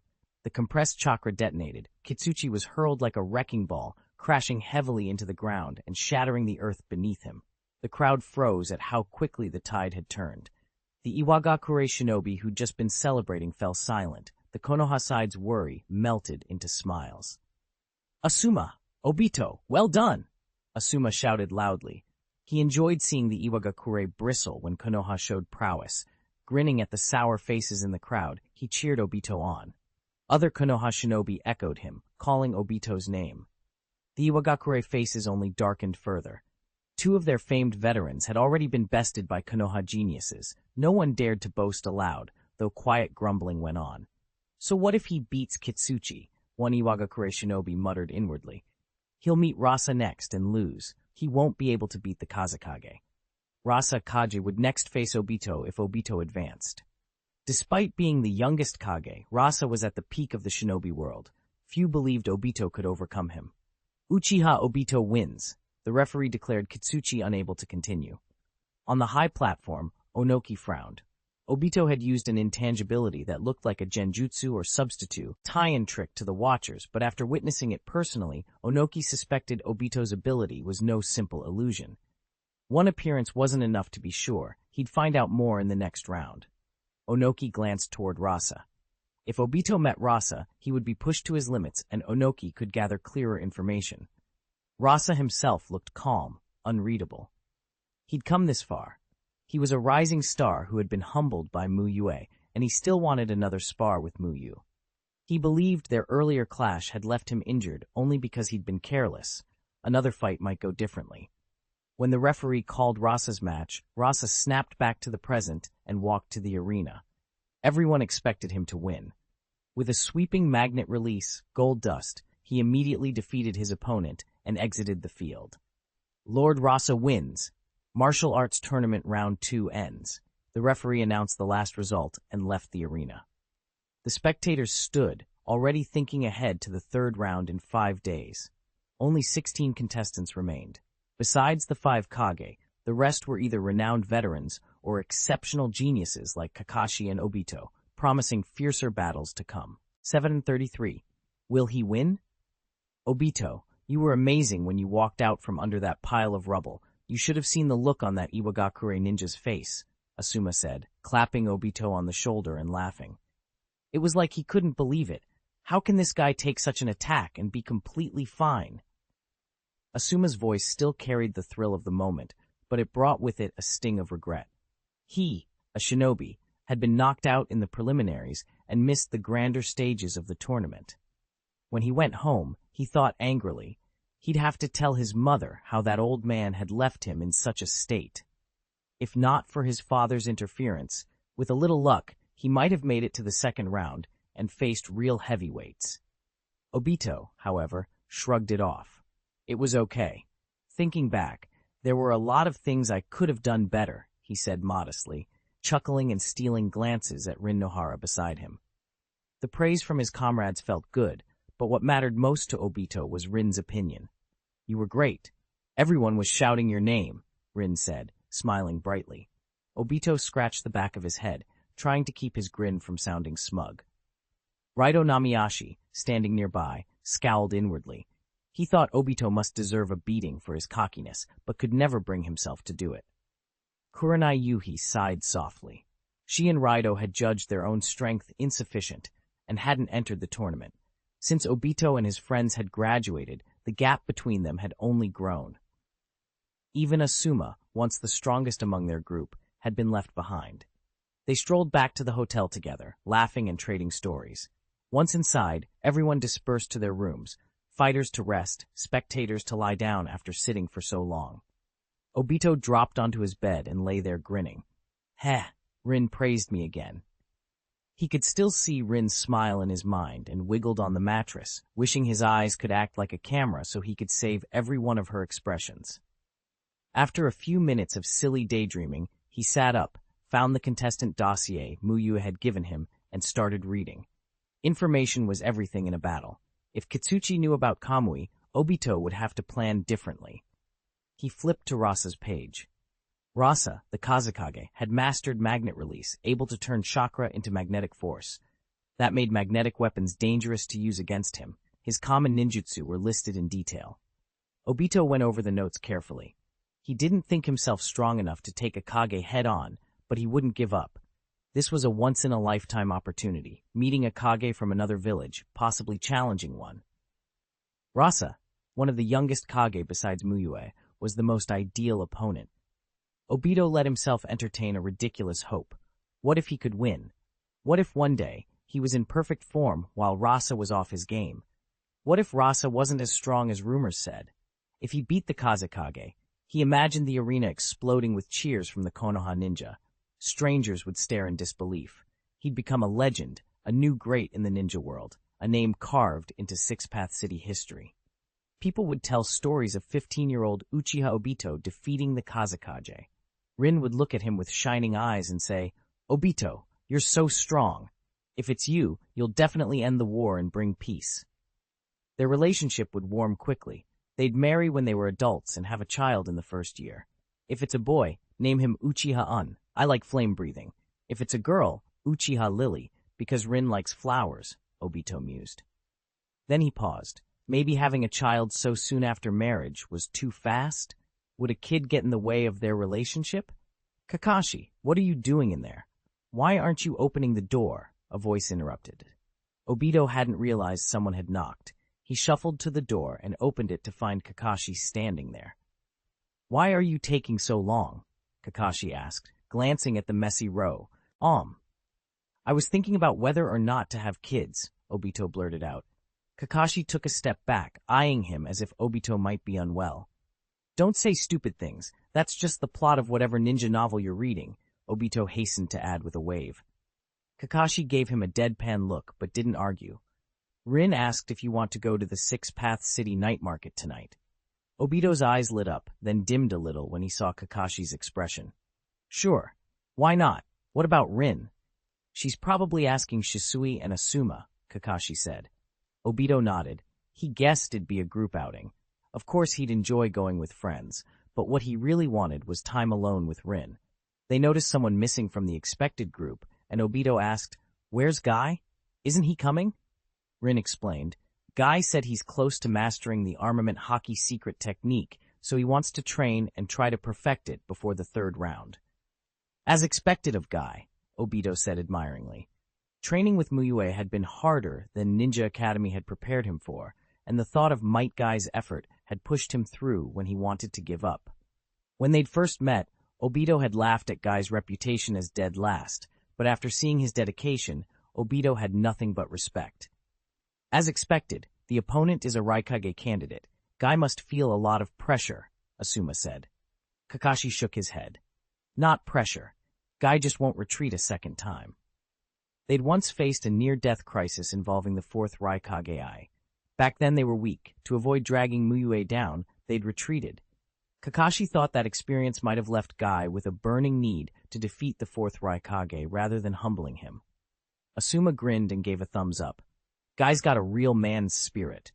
Rin smiled gently. Let's go. We've got lots of time in Six Paths City. We can ask Guy to join us later when he's free. They set off for the night market. Maybe because of the tournament, or maybe because it was always lively at night, Six Paths City was packed. The group split into 3 smaller teams to make wandering easier. Asuma, Kurenai, and Raito went together. Yamato and Shisui took a pair. Kakashi, Obito, and Rin formed the last team. At the market, Kakashi started showing off Kamui in a little stall game, and Obito muttered to himself, "Damn Kakashi." Not to be outdone, Obito discreetly activated his Sharingan and put on a show of his own. "You're using your Sharingan just to play a game?" Kakashi scoffed. "Who knows if some people use Transparent World," Obito shot back. Rin giggled, covering her mouth with her hand as she watched the two of them bicker and smile. Kakashi suddenly felt someone's gaze and turned to see Nagato and his group approaching. Beside Nagato were Konan and Yahiko, and also a red-haired ninja Kakashi didn't recognize. "Obito, good evening." Yahiko stepped forward cheerfully. "Good evening," Obito replied, smiling. "Isn't this night market great?" Yahiko asked. "It is." "All right, you guys have fun. We're not going to bother you now. Catch up later." They exchanged pleasantries and parted. Kakashi watched the red-haired ninja for a moment. Something about him felt familiar, but he couldn't place it. Sasori's presence gave Kakashi a strange sense of déjà vu he couldn't resolve. With Obito nudging him to stop brooding, Kakashi finally shrugged and turned back to deal with his prankish teammate.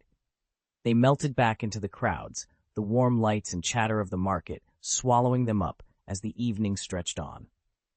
734. Chiminkai vs the 4th generation Raikage, Leaf-Strong Whirlwind. Metkai gathered a huge amount of chakra into his legs and unleashed a whirlwind kick at a large boulder in the training ground. Bang! The rock shattered under the force of his blow. Phew, I still haven't nailed it. Metkai stood panting, utterly exhausted in body and spirit. He had lost count of how many times he'd tried today. Aside from eating, he'd spent the entire day cultivating. "That's enough for today. Go back and rest. Tomorrow is the match," Mu Yue said after giving him a quick appraisal. Name, Metkai. Chakra, 30,000. Skills, Yin Release, 4,2500. Rock Breathing, Proficient, 3,500 for 15,000. Golden Skyline, Skilled, 2,600, 3,000. Armament Color Hockey, Uninitiated, 98,100. Those last few points were the hardest to gain. Even another half-month of training might not push him past that threshold. "Yes, Mu Yue-sensei. I understand," Metkai said. He wasn't sure he'd master armament hockey, no matter how much more he trained, but whatever happened, tomorrow's condition would be affected. "Thank you for everything these past few days, Mu Yue-sensei." After thanking her, Metkai prepared to head back to the hotel to rest. He wasn't crushed by the failure to fully master armed color hockey. He'd already squeezed every spare moment into cultivation to ensure he would face 4th Raikage with no regrets. Mastering that hockey would have made him stronger, but he had truly given his all. "Don't overthink it. Just fight. Your hard work won't betray you," Mu Yue said with a faint smile. "Yeah!" Metkai flashed his trademark grin and a thumbs up. While he completed his final preparations, Mu Yue's other students were making their last adjustments for the tournament too. Aside from an evening out after the second round, Obito had either trained or studied Rasa's intelligence, scheming over how to beat him. If Rasa shields himself in gold dust, should I use Blue Flame or Kamui? Obito imagined a duel in the void, countering each move in his head. In Shisui's room, Shisui combed through every record on Yagura Karatachi, searching for a weakness. His ninjutsu, taijutsu, and genjutsu all seem sound. His specialty is water release, counters fire release. That makes things tough. Fire release was an important tool for Shisui, and being countered was frustrating. Kakashi maintained Enma and Hakuga in his room and sighed. Eight Tails Jinchuriki, huh? Another opponent with terrible chakra compatibility. Jinchuriki came with plenty of chakra, and Kakashi felt every drop of his own chakra mattered. He wanted to conserve for Dream Talk. Prolonging a fight would bleed him dry. He needed a quick finish. The next day, the third round of the martial arts tournament officially began. So exciting! The first match is a Konoha prodigy versus a Ninja World powerhouse. Can Konoha's genius keep making miracles? You're overthinking. Powerhouses have levels. Kitsuchi and Yakura can't compare to our Aisama. Right, Aisama is a Raikage candidate. In the Third Shinobi World War, besides Konoha's Hokage and the Yellow Flash, he never lost to other heavyweights. Before the match even started, the stands buzzed with heated debate. Clouds of spectators argued the subtleties of ninja hierarchies. Hiruzen at the pinnacle, many famous ninja beneath, and figures like Yakura and Kitsuchi merely well-known. Fourth Raikage, I hadn't reached the absolute top, but he was far from ordinary, an outstanding presence among famous ninja. In Kumogakure, the ninja were blunt, confronting anyone who spoke ill of their Raikage candidate. Most of the crowd still expected Ai to win, even many from Konoha privately agreed, and that dampened the Cloud contingent's zeal. Might Guy's strong, but his opponent is a Raikage candidate. How could he win? A Konoha Jonin mused. Rationally, he would bet on A. The fourth Raikage already had the strength to be a Raikage. He was only a candidate because the third Raikage hadn't retired. Might Guy, brilliant though he was at 15, was still just a prodigy. Could he truly best a Raikage-level ninja? Onoki, sitting high above, sighed at the thought of his descendant. The Raikage has a fine successor. Even if not as great, he's not far off, the Tsuchikage thought. Kitsuchi lacked Onoki's strategic genius, but he wasn't entirely useless, awkwardly positioned, but not worthless. Rasa glared inwardly. The tournament had been set up to benefit Kumogakure, ideally with the third Raikage defeating other Kage and taking first. But before the Kage battles even began, several super geniuses from Konoha had emerged and stolen the spotlight. Seeing a neighbor unexpectedly profit stung worse than a financial loss. Contestant number 1, Might Guy, versus contestant number 8, A. Their names blared over the loudspeakers, and the third round began. In the contestant lounge, Might Guy stood, ready. Guy, you can do it! Obito and Shisui cheered. Might Guy grinned, flashing his white teeth at them, then turned to Kakashi. Kakashi said nothing, just gave him a single thumbs up. Might Guy's smile widened, and he strode into the tunnel. Big brother, I'll wait for your return, Killer Bee told Fourth Raikage, trust filling his voice. He truly believed his brother would not lose. This was the man who had bested countless foes alongside him. Fourth Raikage, I nodded calmly and walked into the tunnel. As Kumogakure's second-best lightning release ninja body technique user, he feared taijutsu practitioners the least. Ordinary taijutsu meant little against lightning release enhanced body techniques. They stepped onto the arena. Might Guy's face radiated fighting spirit as A assumed a steady stance. Begin. 8 gates. Gate of limit. Open. The instant the referee called the match, Might Guy opened the 5th gate. A torrent of chakra surged through him. He focused his breathing to augment his body with rock breathing. The combined effects of the gate and the breathing technique pushed his speed and power skyward. In a blink, he was upon Fourth Raikage Ai. Leaf Whirlwind. Might Guy tensed and drove a downward kick with breathtaking speed. His leg traced a perfect arc through the air. The wind from the strike blew A's hair back. Bang! As the kick reached A, the Raikage extended his muscular right arm and caught the Leaf Whirlwind with steady strength, then swung his left fist hard at Might Guy. Guy braced, channeling chakra to reinforce his body, but he was still slammed 10 meters back. Not going all out yet? You won't get another chance if you don't, A said, clenching his fists. Before the tournament, Might Guy's reputation had preceded him. He was unique for relying solely on taijutsu and had an exaggerated record, even said to have defeated members of the 7 ninja swordsmen of the Mist at 10. I expected Guy to be comparable to the other elites. He thought this was a probing attack. Might Guy laughed. The hit hadn't hurt him, thanks to chakra protection and rock breathing. Instead, it had ignited his fighting spirit. This is the kind of fight I want. Now Konoha's green beast shows himself. 8 gates. Gate of view. Open. He opened the 6th gate and chakra swelled once more. Rock-breathing chakra mode burned through him. The extra power made his aura overwhelming. Even the audience felt it. What an overwhelming presence. This Might Guy's not just like Obito and the others, murmured the crowd, stunned.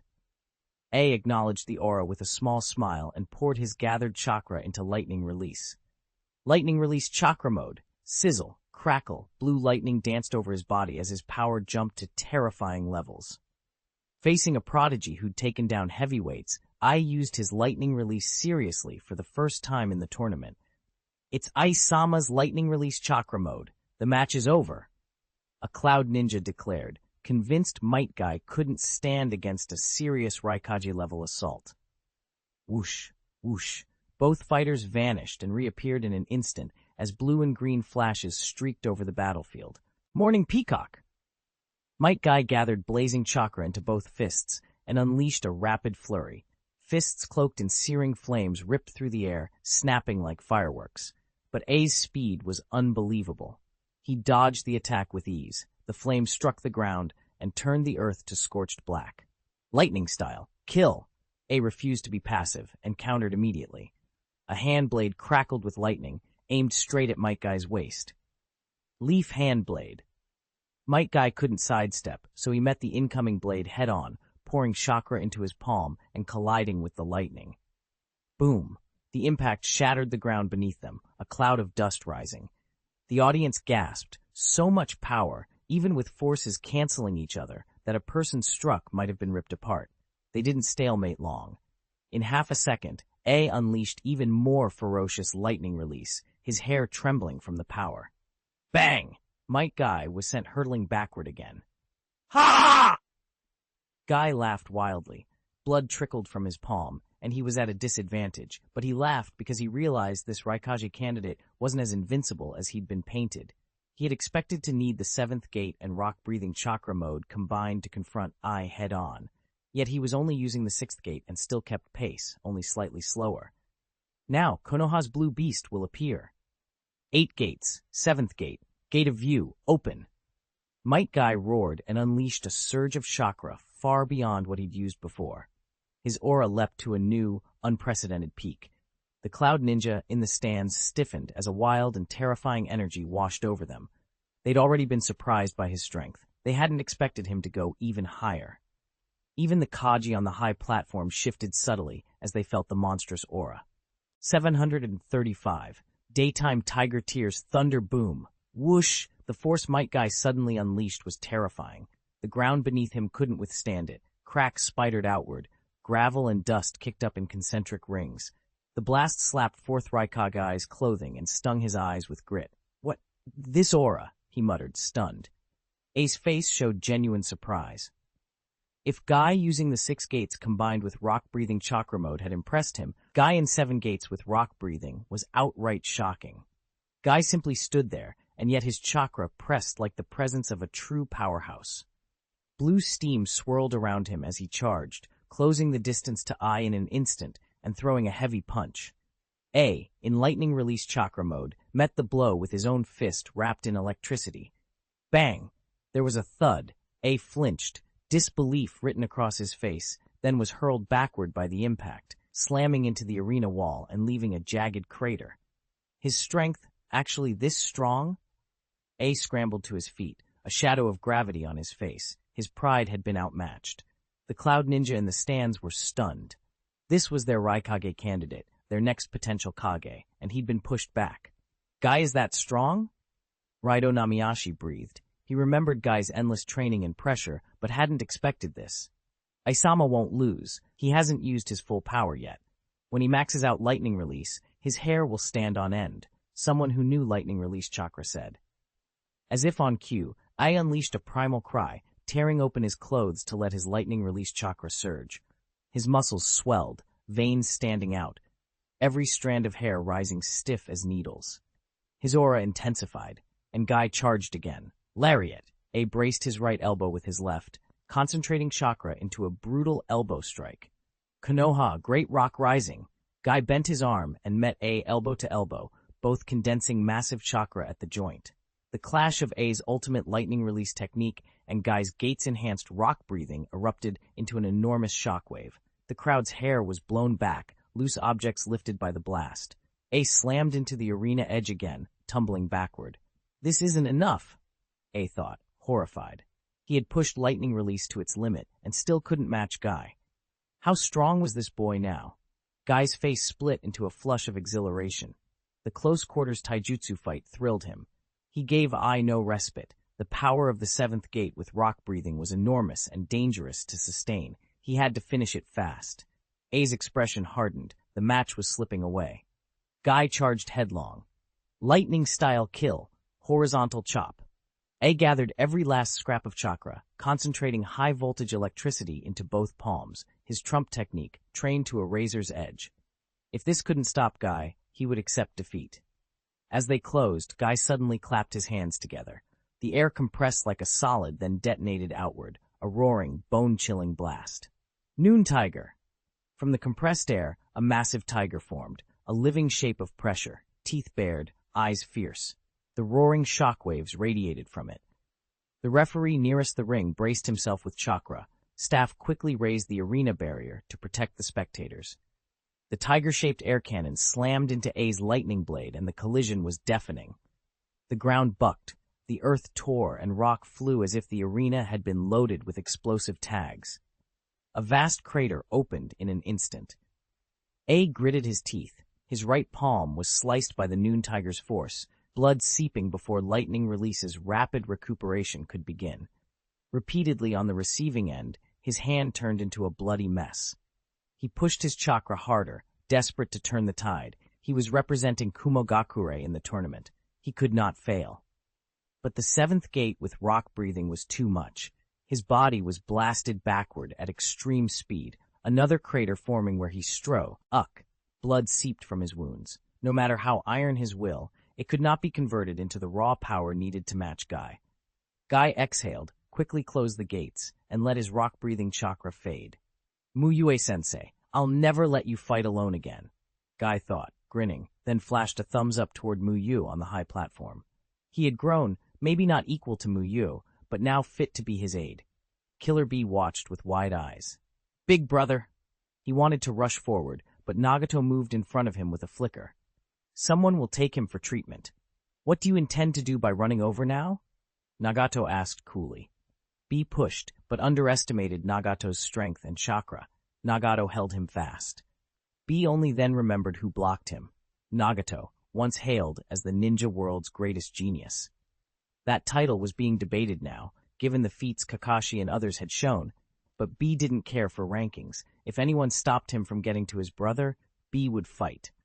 The referee called the match. Might Guy wins. Medics rushed in to give Ai emergency care and carried him away. Killer Bee sank back into his seat, finally calming. Konoha ninja. Bee's eyes flicked to Kakashi. Kakashi watched impassively. At this level, holding back to judge a match was difficult, and both sides carried personal grudges. If Bee had been strong enough to injure Ai, Kakashi would accept that as a sign his own training needed work. The Cloud section sat in a stunned silence. No one had expected their Raikage candidate to lose so decisively. In contrast to A's injuries, Guy showed only the faintest damage from his opening hit. He's a freak, a hidden mist ninja muttered. Beating the 7 ninja swordsmen at 10, and now the Raikage candidate at 15, this isn't normal taijutsu growth. Generally, taijutsu users developed slower than ninjutsu because you can imitate a technique, but you can't forge the body as quickly. Yet here was the undeniable fact. A taijutsu specialist could grow extraordinarily fast. Everyone around nodded in agreement. Even Shisui, Kakashi, and Obito's earlier performances paled beside Guy today. If he continues this, cultivates the 8th gate, only a ninja god could stand against him, Onoki said coolly, but unease tugged at him. He knew the gates. The 8th gate cost a life, but the temporary power was devastating. Rasa felt a relieved flicker of luck. Since Guy was already number 1, he would likely avoid facing him. Otherwise, a match might turn into a brutal, face-ruining fight for a Kage. Third Mizukagi's expression was more subtle. He hadn't worried about his own match, yet witnessing Guy's explosive growth gave him a bad premonition. If Nagato turned out like this too, the tournament's outcomes would be unpredictable. A notification registered as Might Guy's match concluded. Disciple Might Guy's strength increased. Progress reward, medium constitution improvement, random skill draw scroll fragment, S+, mastery level, X2, Taijutsu comprehension improvement. Might Guy's life mission ticked past that last threshold and settled the progress. Mu Yue still held one random fragment left and could synthesize an S+ random skill scroll, but in public, there was no rush. Fame would spread across the ninja world and further boost Guy's life mission, which relied mainly on strength and reputation, unlike other life missions that demanded administrative skill or leadership. After a brief repair of the arena, the next matches were called. Contestant number 9, 3rd Raikage-sama, wins. The 3rd Raikage, relying on his powerful lightning release body technique, ended his bout easily.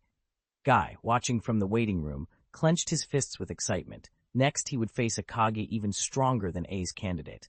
Contestant number 17, Uchiha Shisui, versus contestant number 24, Yagura Karatachi. Shisui nodded briefly to Obito and the others and strode to the ring, prepared. In the stands, both the Hidden Mist and Konoha crowds leaned forward. Yagura-sama n't lose, can he? Someone from the mist murmured. How could Yagura lose? He's our strongest besides the Mizukage.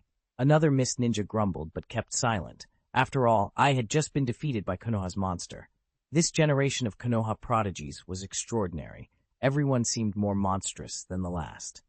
The tournament went on. 736, illusion that can injure a Jinchuriki. On the battlefield, Shisui and Yagura Karatachi took up their stances. Yagura's purple eyes were wary. He had been confident going into this match, more interested in the quarterfinals, but the crushing defeat of 4th Raikage-I had made him reconsider. Might Guy had been an unexpected trump card. Perhaps Uchiha Shisui had one too. It was unlikely, but not impossible. He couldn't afford a moment of carelessness. As Shisui expected, Yagura was cautious. Battle start! At the referee's shout, Shisui channeled chakra into his eyes and activated his Manjikyo Sharingan. Yagura was no weakling. A single mistake here would cost everything. Yagura responded immediately. Water release, hidden mist technique. He formed the seals and poured massive water chakra into the field. Dense fog rolled out and wrapped the arena. Even with his Manjikyo active, Shisui couldn't see through the mist to locate Yagura. Kenbunshoku Haki won't pick them up in this, Shisui thought, trying to sense Yagura's chakra. The mist itself was saturated with Yagura's chakra, masking any distinct signature. He didn't panic. Kenbunshoku Haki was more than a crude locator. It sharpened perception and made ambushes harder. And Shisui had already prepared for this possibility once he learned how clever his opponent was. Summoning technique. He slammed a hand to the ground and called Zoroark. Execute Plan A, he told the summoned beast. Zoroark nodded and began to broadcast telepathically across the fog. Yagura Karatachi, I heard you have children. How do you stay so young? Is that babyface hereditary? Are your kids as cute as you? Yagura, who had been forming water clones and preparing to strike, froze. He frowned. The voice was close, but he couldn't tell from which direction it came. Sound was the hidden mist's advantage in fog. They trained to use it like sight. This should have been easy to triangulate. Shisui and Zoroark began to move separately, and Zoroark kept up its taunting, deliberately preventing Yagura from making a clear assessment. Annoyed, Yagura dispelled the fog. The hidden mist technique had been used to neutralize Sharingan and put psychological pressure on the opponent. With the fog gone, there was no need to waste more chakra. As the mist cleared, the crowd's view returned to normal. Was there a fight just now? Some asked, looking at the intact battlefield.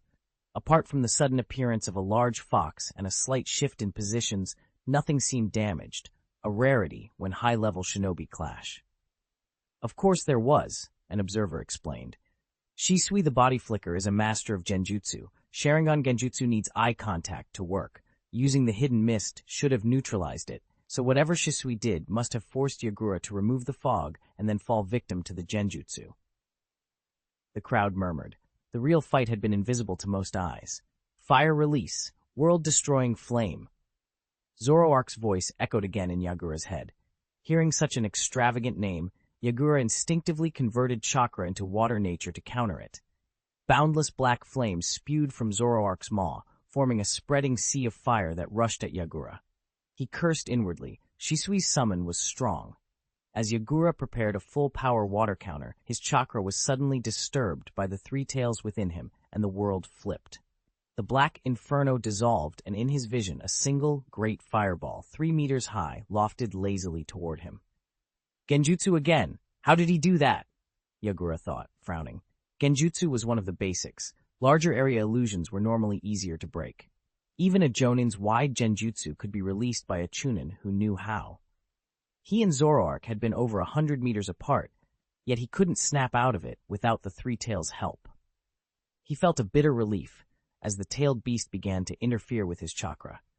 If he hadn't been a Jinchuriki, facing 2 genjutsu specialists at once would have been disastrous. A water clone took the brunt of the great fireball. Yagura's main body gripped his iron rod and charged Shisui. If Shisui's trump worked and the three tails couldn't handle it, even the third Mizukage might have fallen to him. Shisui wasn't surprised when Zoroark's earlier genjutsu was dispelled. He had prepared for the worst. He'd seen Mu Yue's note. Yagura Karatachi suspected to be the three tails Jinchuriki. Shisui planned as if Yagura could call on a tailed beast's aid. Whoosh! Shisui closed the gap with the body flicker technique. When they were within 5 meters, chakra flared from his left eye. Yagura, running, suddenly stopped and was pulled into a world under a blood-red sky. Genjutsu again, he thought, but this time it was different. He found himself bound to a cross, dozens of Shisui standing around him, each holding a long sword. Genjutsu doesn't work on me, Yagura told himself. Even if he couldn't dispel it, the three tails could. Then, one of the Shisuis drove his sword into Yagura's side. Blood sprayed. Yagura barely reacted at the first strike, only a slight frown. But when the second, third, and fourth swords pierced him, his face contorted with pain and confusion. How is this possible? It didn't dispel, he cried internally. The more the illusion stabbed him, the worse his expression became. By logic, genjutsu was still an illusion, with outside chakra interference. Even from a tailed beast, it should have collapsed. Yet the blades kept coming, time and again.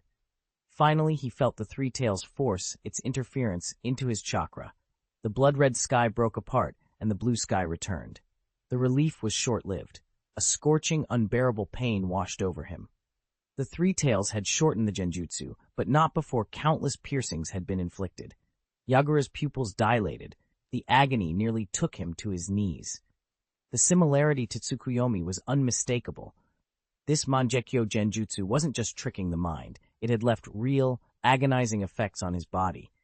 If Yagura had been weaker, he would have lost consciousness. Shisui's face was pale, but he stood. The genjutsu had been interrupted externally, so the retribution normally suffered by the user for prolonged Mangekyo usage wasn't as severe this time. He moved quickly, not wasting the advantage. Fire release, blue flame. Shisui breathed, entering a focused, flame-breathing chakra mode and exhaling a fist-sized blue flame. Yagura forced chakra into a water release, round mirror technique, tracing a big circle with his iron rod to form a protective water barrier. But the blue flame burned through the mirror and seared Yagura's flesh. He poured more water chakra in, but couldn't extinguish the heat immediately. Between the lingering agony from the genjutsu and the burning, Yagura collapsed, overwhelmed and unable to continue. He stared up, stunned and furious. If he had lost after a proper fight, he could accept it, but this defeat felt senseless. He still had unused jutsu and had never unleashed the three tails fully. Yet the outcome was final. Uchiha Shisui wins, the Shinobi sect referee declared. The judges and audience were stunned. Lord Yagura lost just like that? Hidden Mist Shinobi whispered in disbelief.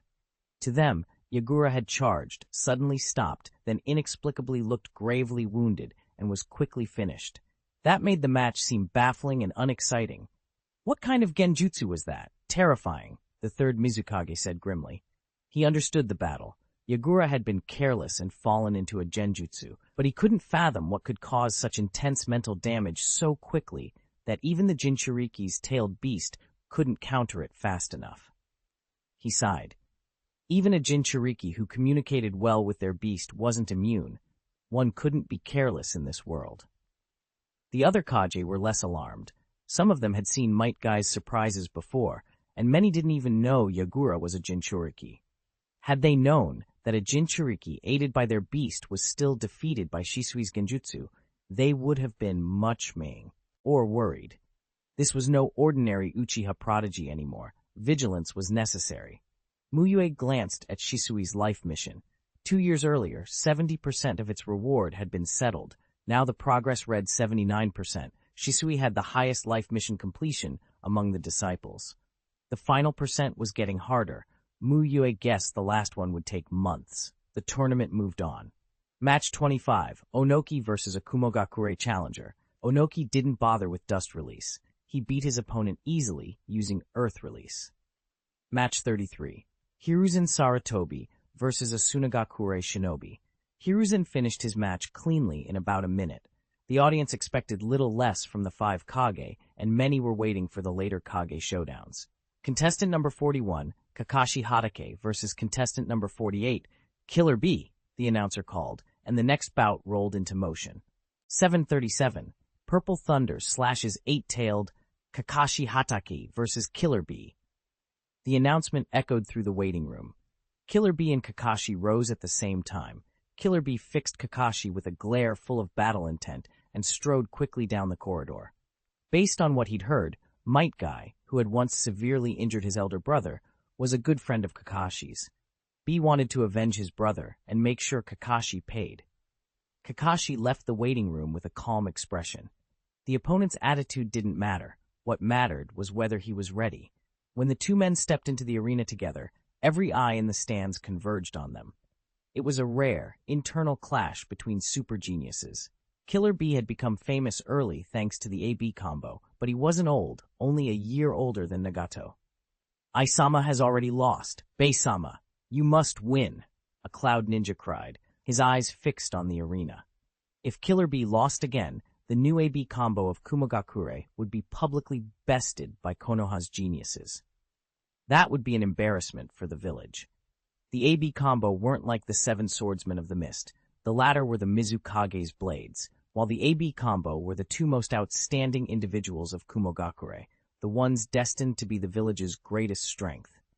"That Killer B is a Jinchuriki, right? He'd better not use a tailed beast ball and turn the place to rubble," Kakuzu muttered, recalling the intelligence reports. Killer B had used the 8 Tails power during the Third Shinobi World War. His Jinchuriki status was no secret. "He's already been warned. B knows his limits," the third Raikage replied. A ring match wasn't the same as an open battlefield. One couldn't deploy everything recklessly. A single-tailed beast ball could wipe out the venue and everyone in it. Though the arena was large, it was still small compared to that kind of destruction. Kakuzu only nodded. In truth, he wanted to test the third Raikage's attitude. Unless Killer B was insane, he wouldn't fully release a tailed beast ball here. "Sosuke, who do you think will win?" Kakuzu asked Mu Yue.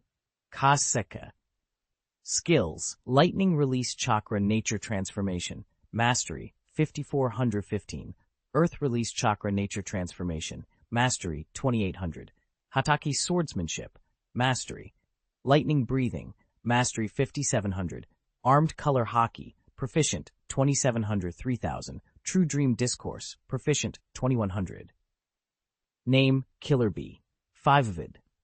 Skills: Lightning Release Chakra Nature Transformation. Mastery, 3400, 15,000. Lariat. Mastery, Super Vibrating Lightning Release Sword. Mastery, Tailed Beast Ball. Beginner, 300.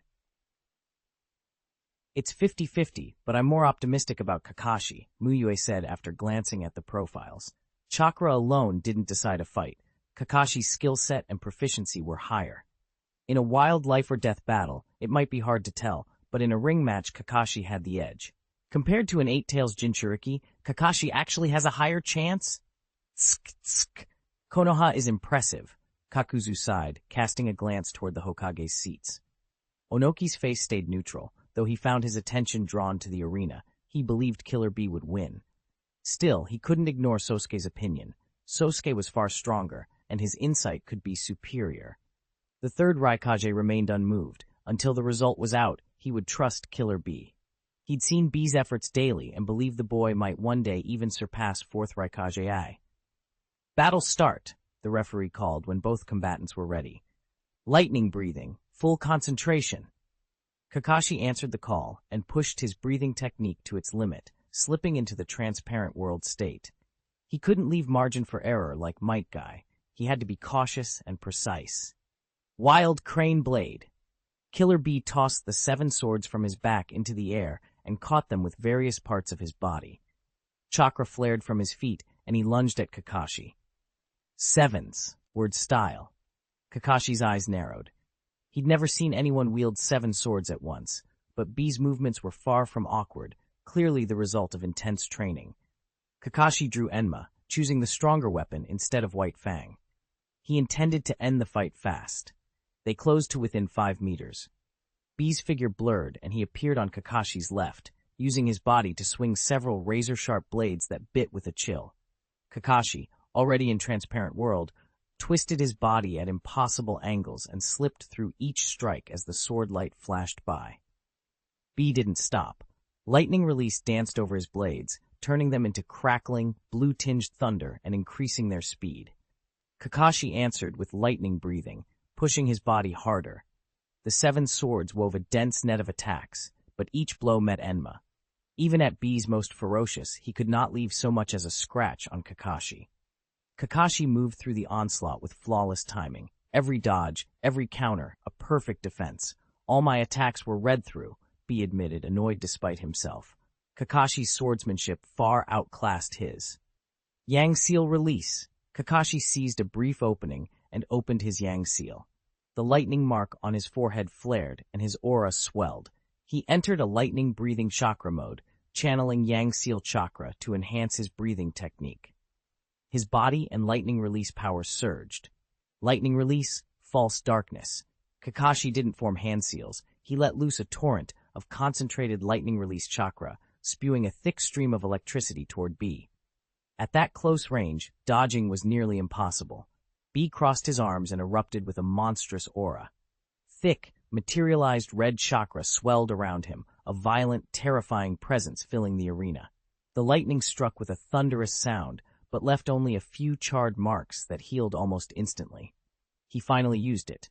So this is Jinchuriki chakra, powerful, Kakashi thought, tightening his grip on Enma. A new plan formed in his mind. If it worked, the fight would be his. A massive octopus-like tentacle shot from B's back toward Kakashi. Kakashi tapped his toes and sprang back, attempting to create distance. "Lariat!" B roared, harnessing the tailed beast cloak and lightning release to charge. In an instant, he closed the gap and his massive dark arm swung for Kakashi. Crackling. Lightning enveloped Kakashi's body, dazzling yellow electricity. He converted a flood of chakra into lightning release and pushed lightning breathing to an unprecedented extreme, his physical abilities peaking. Transparent world plus that burst of speed let him evade B's blow at the precise moment and drive the hilt of Enma into B's body. Like a dry sponge meeting water, the red chakra around B streamed into Enma through its hilt. B's eyes widened. He hadn't expected this. What kind of blade could siphon his tailed beast chakra? In an instant, his tailed beast cloak was drawn out and absorbed. It vanished. B pulled back and eyed Kakashi warily. Kakashi, feeling the torrent of chakra within Enma, allowed himself a rare smile under his mask. He had never fought a battle with such abundant energy before. If only he had a teammate who could let him siphon chakra like that, his power would double. "B, if this keeps up, I'll take over," the 8 Tails spoke inside him. If B had entered full-tailed beast transformation, the enemy couldn't steal chakra so easily. "No," Big Brother said, "no tailed beast ball and no full-tailed beast transformation." B replied and shook his head. He activated the tailed beast chakra again, this time choosing a form short of full transformation, a partial tailed beast transformation. The 8 Tails appeared behind him. The overflow of violent chakra made the crowd wince. Kakashi moved fast, siphoning 2/3 of the chakra Enma had taken into his own body and pouring the remaining third into Enma. He used the stolen chakra to further boost Lightning Bray, Athing, the lightning around him gleaming brighter than ever. "Is this how it feels to have abundant chakra?" he thought, exhilarated. Mini-tailed beast ball. B condensed a concentrated sphere of tailed beast chakra, performing both yin and yang release transformations at once. The mini ball's explosion radius was controllable and small enough not to endanger the audience. Seeing B begin to form the sphere, Kakashi became a streak of lightning and charged. Many jonin in the stands only saw a yellow blur and lost sight of him. The mini-tailed beast ball condensed fast enough that Kakashi knew he couldn't stop it from forming. He converted almost all his chakra into lightning release and channeled a torrent of purple lightning from his arm into Enma, turning the sword into a blade of crackling purple thunder. The lightning breathing and lightning release worked to the limit. Enma, wreathed in purple lightning, gave off an aura so fierce even the Kaji leaned forward, eyes sharp. "True dream discourse," Kakashi cried. Half a second after B spat the black sphere, Kakashi swung Enma. Boom! A colossal surge of lightning burst out. The slash was like 1,000 thunders. The purple lightning collided with the black-tailed beast sphere with a deafening clash. Sparks and rumbles tore through the arena. The purple lightning cleaved the sphere apart. The tailed beast chakra erupted in a blinding white flash that swallowed the entire arena like a giant flashbang. For a long, breathless moment, no one could see what happened inside. When the white light finally faded and dust settled, the arena was revealed in ruins. A deep chasm yawned where Kakashi stood. Killer Bee had been blasted to the far edge of the arena, unconscious. The floor of the vast arena was a mess of craters and trenches. The spectators all gasped in unison. In sheer destructive power and spectacle, Kakashi's last strike was the most impressive technique seen in the martial arts tournament so far. Kakashi exhaled and set Enma on the ground, then met the stunned glance of the Shinobi sect referee outside the arena. "Kakashi Hatake wins," the referee announced immediately. "No way, Kakashi secretly got stronger again?" Obito, waiting in the wings, watched the result in shock. The Cloud Shinobi in the stands sat in stunned silence as they took in the devastation on the battlefield. Kumogakure prided itself on lightning release, yet Killer Bee had just been beaten by a Konoha ninja using lightning. Worse, there was no obvious mistake B had made. Kakashi's performance had simply been extraordinary. "This generation of Konoha shinobi really is full of monsters," a kunoichi muttered, voice barely carrying over the roar of the crowd. The ninja world had never been short of prodigies, from the Warring States era to the Age of the Villages, but talent on Kakashi's level was rare. And Konoha didn't have just Kakashi. There were also Shisui, Metkai, Obito. The thought of how far they might go put the other villages under real pressure. "They all lost to Konoha shinobi," someone else observed grimly. The third Raikage's face was grave. The AB duo represented Kumo's future top fighting force, and both had just been outdone by much younger Konoha geniuses. He'd intended to hand the Raikage mantle to fourth Raikage A in 2 years. Now he suddenly felt he had to hold on and further temper A, or the cloud would have cause for worry. On the surface, Onoki appeared composed, but he was inwardly uneasy. Konoha's momentum was worrying. He'd once wished to ally with the Shinobi sect to contain Konoha's growth, but the sect had refused then. Back when Sosuke's full strength hadn't been revealed, Onoki had wanted to work with the sect, but was forced to abandon the idea. With Konoha now rising so fast, Onoki found himself reconsidering the old plan. A bipolar world, Konoha and another power, might not be so bad after all. He glanced at the other Kage around him, pondering whether they might be persuaded to take Konoha by surprise, but their faces gave nothing away. The referee's voice cut through the murmur. Contestant number 49, Nagato, versus contestant number 56, Lord Masato Mizutani. At the announcement, the third Mizukage stepped toward the passageway. In the stands, Kakuzu leaned forward, watching intently. Nagato rarely made moves in public, and Kakuzu had been too busy with affairs to observe his training. He didn't really know what to expect from him. The arena, meanwhile, buzzed. This pitted the former #1 genius of the ninja world against the third Mizukage. It was a match everyone wanted to see. "Finally, the geniuses meet their match," someone in the crowd murmured. Many veterans felt an odd sting watching the young luminaries sweep aside so many seasoned fighters. The new generation's brilliance made the old seem obsolete. Some were already whispering about the next round. If both the third Mizukage and the fourth Kazekage advanced, they would clash. Most betting eyes gave the edge to the Mizukage. An elder statesman should be stronger than Rasa in every way. A few quietly wondered whether Nagato might still pull off an upset. Yahiko, sitting among the Shinobi sect, frowned when he overheard the underestimates. He spoke up in Nagato's defense. The other spectators glanced at the Shinobi sect uniform on his chest and understood his bias immediately.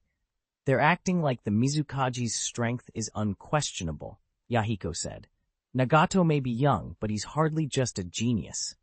A hidden mist shinobi snapped back, riled. The third Mizukage is one of the pinnacles of the ninja world. Even if Nagato was once called the #1 genius, he's still just a genius. Yahiko let the remark pass. The fight would settle it. Both combatants ran down what they knew. Nagato reviewed the third Mizukage's specialty, water release and wind release chakra nature transformations, and Mu Yue's lessons about never underestimating an opponent came to mind. The third Mizukage, for his part, recalled Nagato's known feats, absorption via the Pretapath, Shinra Tensei, and other unusual abilities Nagato had displayed during the youth martial arts tournament. A #1 genius deserved respect. Begin. Water release. Great waterfall technique. The third Mizukage formed hand signs with blinding speed, converting a vast store of chakra into water release and hurling a colossal wave-like torrent at Nagato. The technique produced an enormous volume of water, enough to flood the arena and set up follow-up water release techniques. Sealing absorption, Nagato intoned, opening his arms and extending the Pretapath's absorption shield. When the torrent hit that invisible field, it vanished into a whirlpool that swallowed the flow as if into a bottomless pit. Within seconds, the wave was gone from the battlefield. Only the soaked ground remained as evidence. A flash of surprise crossed the Mizukage's face. That water had been enough to turn the arena into a lake, and Nagato had simply absorbed it. Water release, lightning water pillar. He struck again, forming a thick column of water, this time infused with lightning release chakra. Nagato stood motionless, neither dodging nor evading. The Pretapath shield encompassed him utterly. The lightning-laced water struck only his protective field and dissipated harmlessly. Combination ninjutsu won't work either, the Mizukage muttered, frowning. There had to be a limit to Nagato's absorption, he reasoned. No power in the shinobi world was absolute. He changed tactics. Water release, hidden mist technique. A dense, choking fog spilled across the arena, blotting out sight. Nagato's absorption had been trickier than the Mizukage expected. He needed to be cautious. The hidden mist technique could shroud the field to confound ocular bloodline limits. Even Nagato's Rinnegan could be obscured in such a haze. Nagato responded differently. He condensed chakra and unleashed it as a concentrated wind attack. Wind release. Pressure damage. The high-pressure wind erupted into a storm and shredded the mist, clearing the arena. The hidden mist jutsu had been neutralized. It had been useful for concealing weaknesses, but it couldn't hold against raw pressure. The Mizukage wasted no time. He drew 4 kunai, laced them with lightning-release chakra, and hurled them. Nagato's hand rose without hesitation. Shinra Tensei! A repulsive force blasted outward, sending the kunai skittering away. Before the Mizukage could regroup, Nagato gathered chakra and struck again, this time a sharp lightning spear. The Mizukage surged forward with water instant body, slashing a water mirror into place as he closed. In the glassy surface, Nagato's reflection appeared, but in a heartbeat, another Nagato erupted from that mirror, spearing forward with a lightning shard of his own. The two bolts met with a thunderous clash and extinguished each other in equal measure. With the Mizukage now within a meter of him, Nagato's Shinra Tensei flashed up. He lifted a hand, and a vast repulsive shockwave hurled the Mizukage away. The third Mizukage found himself driven into the arena wall, embedded there by the force. Lord Third Mizukage, a hidden mist shinobi gasped, disbelieving. The elder had not only failed to dominate, he'd been thrown aside. A moment later, a rock behind Nagato shifted and took the Mizukage's shape. A water clone, kunai in hand, thrusting toward Nagato's back. The Mizukage's plan had been to use a frontal assault to draw Nagato's attention, while a hidden water clone, masked by the lingering mist moments earlier, slipped in for a surprise strike. Nagato, however, did not falter. Sensing pressure from behind with Kenbun Shoku Haki, He exhaled and centered himself. Yang release breathing, full concentration.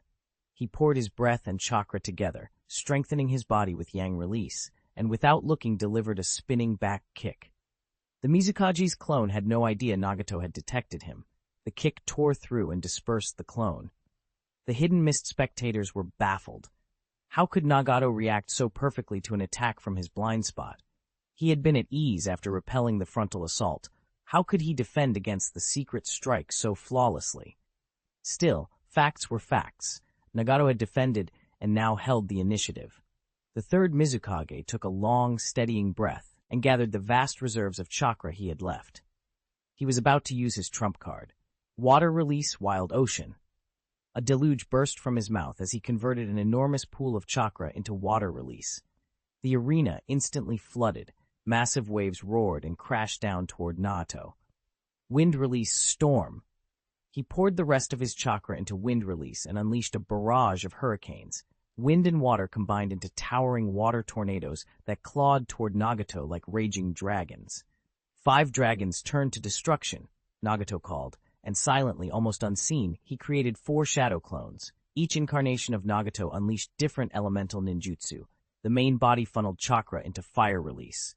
Fire release, fire dragon dance. A colossal orange-red fire dragon uncoiled, vaporizing the surrounding water. One clone summoned a furious gale. Wind release, vacuum hurricane, a white storm dragon that used wind to counter and slow the incoming water tornadoes. The other 3 clones poured out chakra without restraint, calling forth elemental manifestations of their own, lightning, earth-shaping pressures, and other forces. 5 massive, thick dragons, each a different color and element, roared into being. They intertwined and merged, surging forward to collide with the flood-borne tornadoes. The moment the dragons met the water beasts, the battlefield detonated. A deafening explosion ripped through the arena. Flames, lightning, storms, combined elemental fury tore at everything in the vicinity. Rocks shattered, earth ripped apart, and a blinding white light swallowed the field. The Shinobi sect's barrier rose automatically to shield the spectators from the blast. When the light at last faded and the barrier dropped, silence fell over the stands. The great volume of water that had once flooded the arena was gone. The 5 elemental dragons had vanished as if consumed by the blast. What remained was a battered ring of broken stone, and Nagato standing in the center. At his feet lay the 3rd Mizukage, fallen. The spectators stared, unable to speak. The Mizukage had been defeated. Chapter 734, Double Kamui Flying Thunder God vs. Kazekage. Nagato wins. The Shinobi sect referee announced the result without hesitation. A stunned silence fell over the hidden mist delegation. They had seen their 3rd Mizukage collapse to the ground with their own eyes, and they had heard the referee's call, yet their hearts refused to accept it.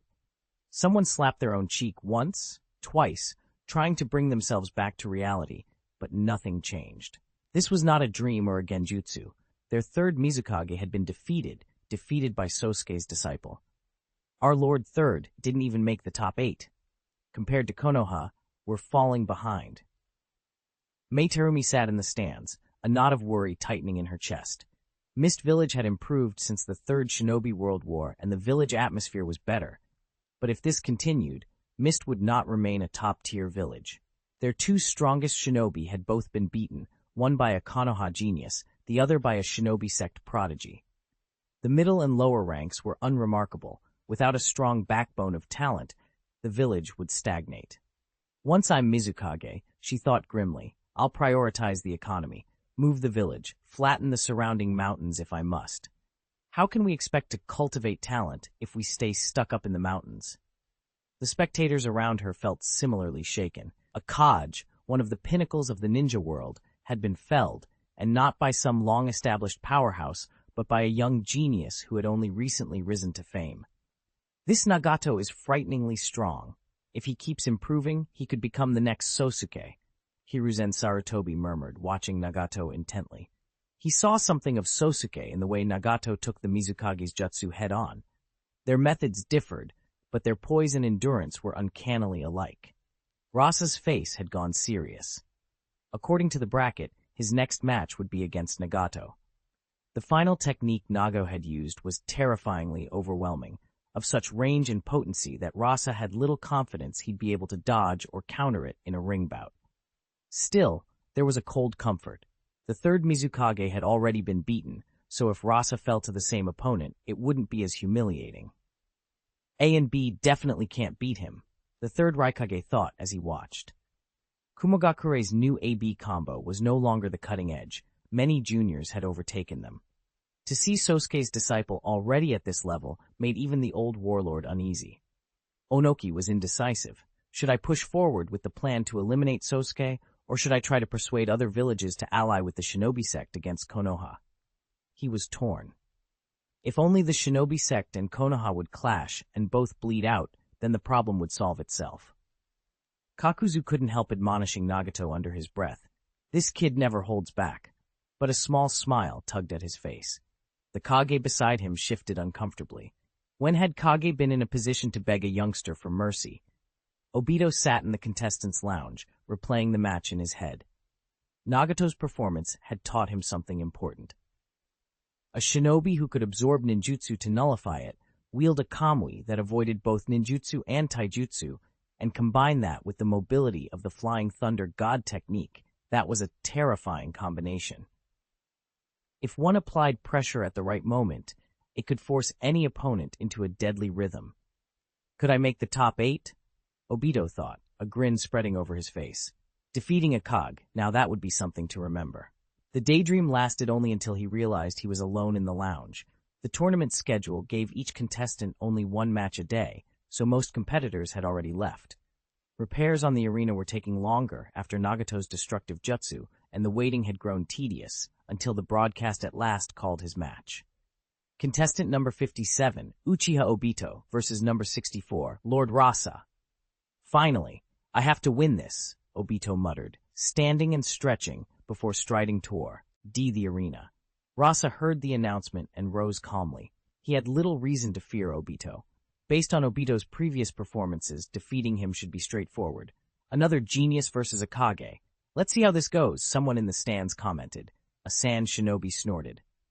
Of course our Kazekage will win. Nagato was once the #1 prodigy, but what is this Uchiha Obito? Obito didn't notice the murmurs. Too much noise surrounded the arena. Only one voice mattered to him. With his Sharingan, he located Rin Nohara in the crowd and saw her lips move. Obito raised his hand and waved. Obito, do it. Rin's fragile encouragement reached him, and his resolve hardened. Rin, don't worry, he promised inwardly. I'll avenge you. He deactivated his Sharingan for a moment, refining the chakra he had expended. Any slip could be costly. He could not waste energy. Across the field, Rasa quietly condensed chakra. He expected to beat Obito, but he wouldn't be careless. Losing to Mugetsu's disciple might be understandable. Losing to this younger, lesser-known Uchiha would be inexcusable. He could not be the one to suffer that indignity. Begin. Sharingan, activate. At the referee's signal, Obito opened his Mangekyo Sharingan and with practiced speed took 6 Flying Thunder God kunai from his pouch and sent them arcing into the arena, one in every direction. He had studied Rasa and knew that magnet release techniques could cover a large area. Setting up coordinates was vital to preventing the kunai from scattering uselessly. Magnet release, gold dust shuriken. Rasa countered, palms extended. Magnet release chakra surged outward, condensing dozens of glittering gold dust shuriken.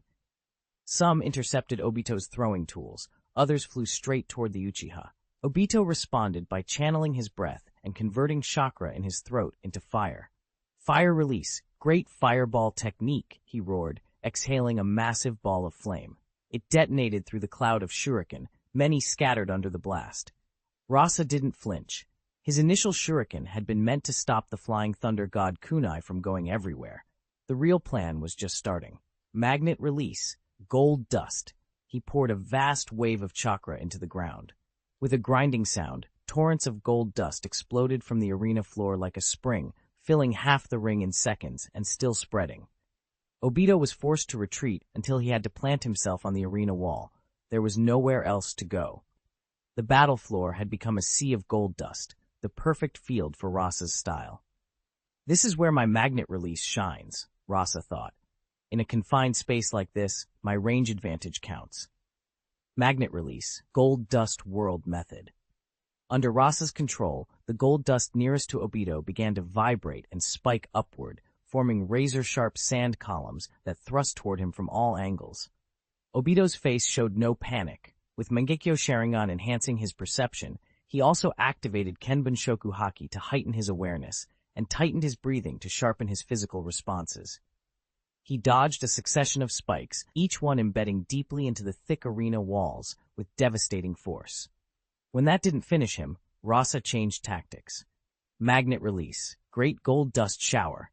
The gold dust condensed into countless raindrop-sized bullets and swept toward Obito in a dense, unrelenting torrent. Even with Sharingan and observation Haki aiding him, Obito could not perfectly evade a downpour like that. No footwork could guarantee he would avoid every grain. Armament Haki, Obito called, abandoning his Kenbunshoku and hardening his body instead. He used Armament Haki's secret technique to armor himself against the barrage. The gold dust bullets still struck, but their damage was mitigated. He dodged when he could and took the rest with the armored defense. He's cornered him along the edge. Our Kazekage will win, a sand shinobi breathed with relief. Nagato's surprise victory had rattled everyone. They worried that some hidden trump card could upset expectations. But now Rasa was suppressing Obito from the start. Asuma watched and sighed. Obito had come a long way. Once, his power had been similar to Asuma's, and now he was squaring up to the Kazekage. Seeing those two at different points in the bracket, Asuma thought wryly they were both being eliminated by the highest authority, he by the Hokage, Obito by the Kazekage. In a way, that was a similarity of its own. Kakashi, watching with a calm eye, thought to himself about the dynamics at play. Right now, both competitors were probing.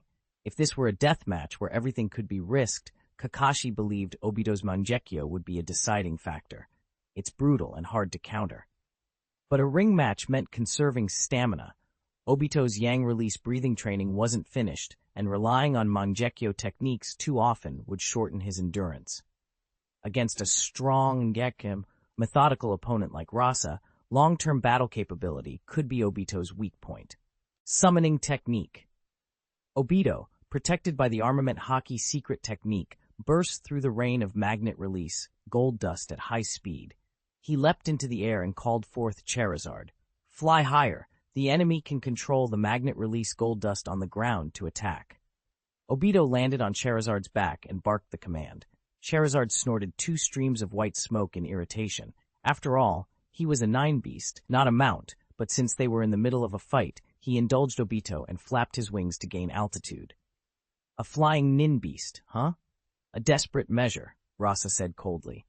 He erupted with chakra and began to mobilize the magnet release, gold dust across the field, preparing to unleash a massive-scale magnet release to force Obito into the open. The tournament had a flight altitude limit. Fly too high, and it was a foul that cost you the match. Charizard, use solar flare technique at full power. 3 minutes is all we need, Obito ordered.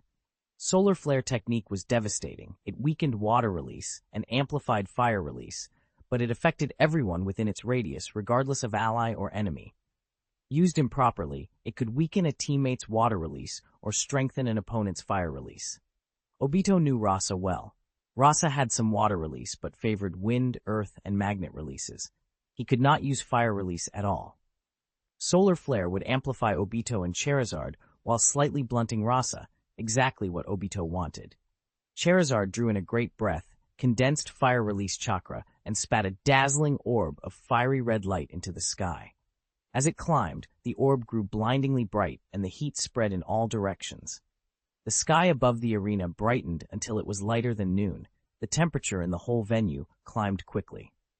Rasa's forehead beaded with sweat. It's the solar flare technique. Many in the stands cried out. The solar flare had been used in the past to turn night into day and weaken Hidden Mist's water release. Mu Yue's display against the mist had made the technique infamous. People were puzzled to see a 9-beast perform it. Some guessed it drained too much chakra. Most focused on the match itself, still believing Rasa would win. Solar Flare was a powerful situational jutsu. In single combat, its limitations mattered. But the technique could be intensified by shrinking its range and duration while spending more chakra, hence Obito specifying 3 minutes and full power. The trade-off was clear. They had to defeat Rasa within that window, or the effect would expire. Under Rasa's control, the magnet release gold dust in the arena flowed like a living sea. It surged and churned, a vast golden torrent like metallified ocean water. Magnet release, gold dust tsunami, Rasa bellowed. His chakra erupted, and the ocean of gold dust roared upward, weaving massive nets that covered the sky of the arena. This kind of arena fight just favors those who use large-scale jutsu, a Konoha shinobi muttered. The arena size was large, but for a Kaja-level battle it still wasn't enough. If you could cover the whole field with one jutsu, dodging would be meaningless. Obito centered his breathing and entered flame-breathing chakra mode, greatly boosting his physical ability and fire-release transformation. Fire release, Emperor Flame. A torrent of chakra in Obito's body shifted into fire release, flames forming and gathering in his hands into a massive orange-red fireball over 10 meters across. Obito favored his improved Emperor Flame for its accuracy and power. This time, he aimed to break through Rasa's gold dust net. Charizard synchronized with him, inhaling and releasing a hot gust that intensified the Emperor Flame. The rising gold dust net collided with Obito's fireball. Boom! A violent explosion turned the arena a furious red. Sheets of fiery gold dust crashed to the ground, gouging charred craters. The Emperor Flame's blast tore a tremendous gap in Rasa's net, enough for Charizard to suddenly beat its wings and charge through, carrying Obito toward the ground where Rasa stood. Rasa's expression tightened. He hadn't expected Obito to wield such a terrifying fire release. He abandoned defensive control of the airborne gold dust and poured out chakra to form a new onslaught. Magnet release, gold dust world method. From the ground, sharp spikes of gold dust shot up in every direction toward Obito and Charizard. Rasa threw everything into the attack, forming dozens of spikes at once to box them in. He'd set a trap near the flying thunder god kunai. If Obito teleported there, it would be over. Obito canceled the summoning technique. Charizard dissolved into a puff of white smoke. Without armament haki and given its size, it couldn't weather dense attacks. Having used flame breathing, Charizard had completed its role. Dozens of sand-like spikes stabbed toward Obito, but they passed through him as if he were an illusion, burying themselves into the earth and leaving craters. Rasa's pupils widened in shock. He checked his chakra quickly. No genjutsu. Kamui. Obito's form flickered. His eye chakra flared as he opened the Kamui dimension and launched hundreds of flying thunder god kunai he'd been storing there. Whoosh! The sky filled with kunai appearing from nowhere, all marked with his jutsu formula. Even as Rasa formed a magnet release shield, these weren't ordinary kunai. Obito's flying thunder god kunai allowed him to teleport unpredictably. With hundreds of them, he flickered around, impossible for Rasa's magnet release to lock onto. Magnet release, gold dust shield.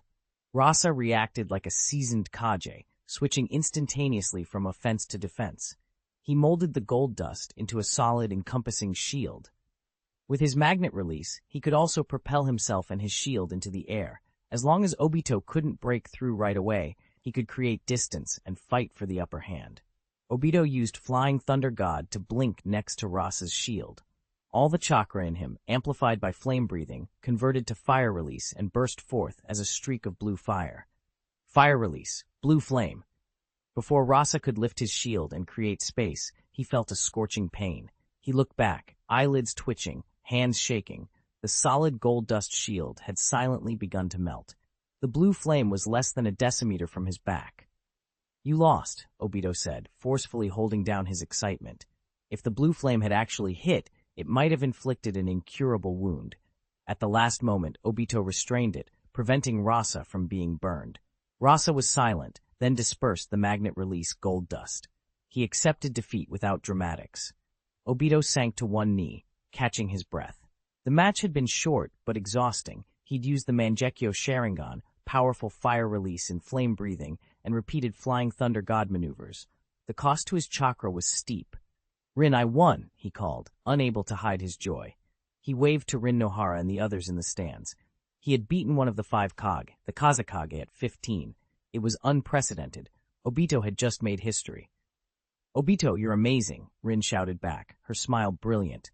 Even she, who had long believed in his potential, felt astonished at the sight. Asuma stared with wide eyes, stunned, speechless. He'd seen Nagato's upset, but this was different. Obito was his friend. They'd grown up together from Ninja Academy days. He'd watched Obito go from the last in the class to a genius and now to a true powerhouse. The reality felt surreal. Asuma pinched his cheek to confirm he wasn't dreaming. Kakashi was less surprised and more analytical. He noted how Obito had used Kamui to launch 9 tools. Combined with Flying Thunder God, it was a deadly, unexpected tactic. One person couldn't normally throw so many kunai at once. Rasa must be among the weaker 5 Kage, Shisui judged silently. In comparison to the top-tier Kage like Mu Yue, or even Hiruzen Sarutobi Onoki in the 3rd Raikage, Rasa ranked lower. He was competent but not exceptional. Obito's skill set, especially mastering both Kamui and Flying Thunder God, gave him an extremely high ceiling. If Obito kept improving steadily, Rasa had no hope. Hiruzen Sarutobi watched from the stands with a stunned expression. He'd hoped Obito's generation would accomplish great things, but he hadn't expected one of them to topple a Kage so decisively. Mu Yue, who understood Obito better than most, smiled slightly, but showed little outward surprise. He already knew Obito's potential. System readout hovered briefly in Mu Yue's mind. Name, Uchiha Obito, 8000. Skills, Fire Release Chakra Nature Transformation, Mastery, 4780, 15,000. Yin Release Chakra Nature Transformation, Mastery 3630. Yang Release Chakra Nature Transformation, Proficient, 1100, 3000. Flame Breathing, Mastery 6000. Armed Color Haki, Proficient, 1900. Flying Thunder God Technique, per 1300. Kenbunshoku Haki, Proficient 900. Blue Flame, 450. Obito's chakra pool was smaller than Rasa's, but in terms of skill quality he was far superior. He only lacked more chakra and higher proficiency levels in key abilities to become a top-tier powerhouse. Mu Yue checked Obito's life mission as well. Main goal, become the Hokage of Konoha Ninja Village. Mission progress, 76%. Obito's progress had jumped significantly, though the 80% milestone still lay ahead.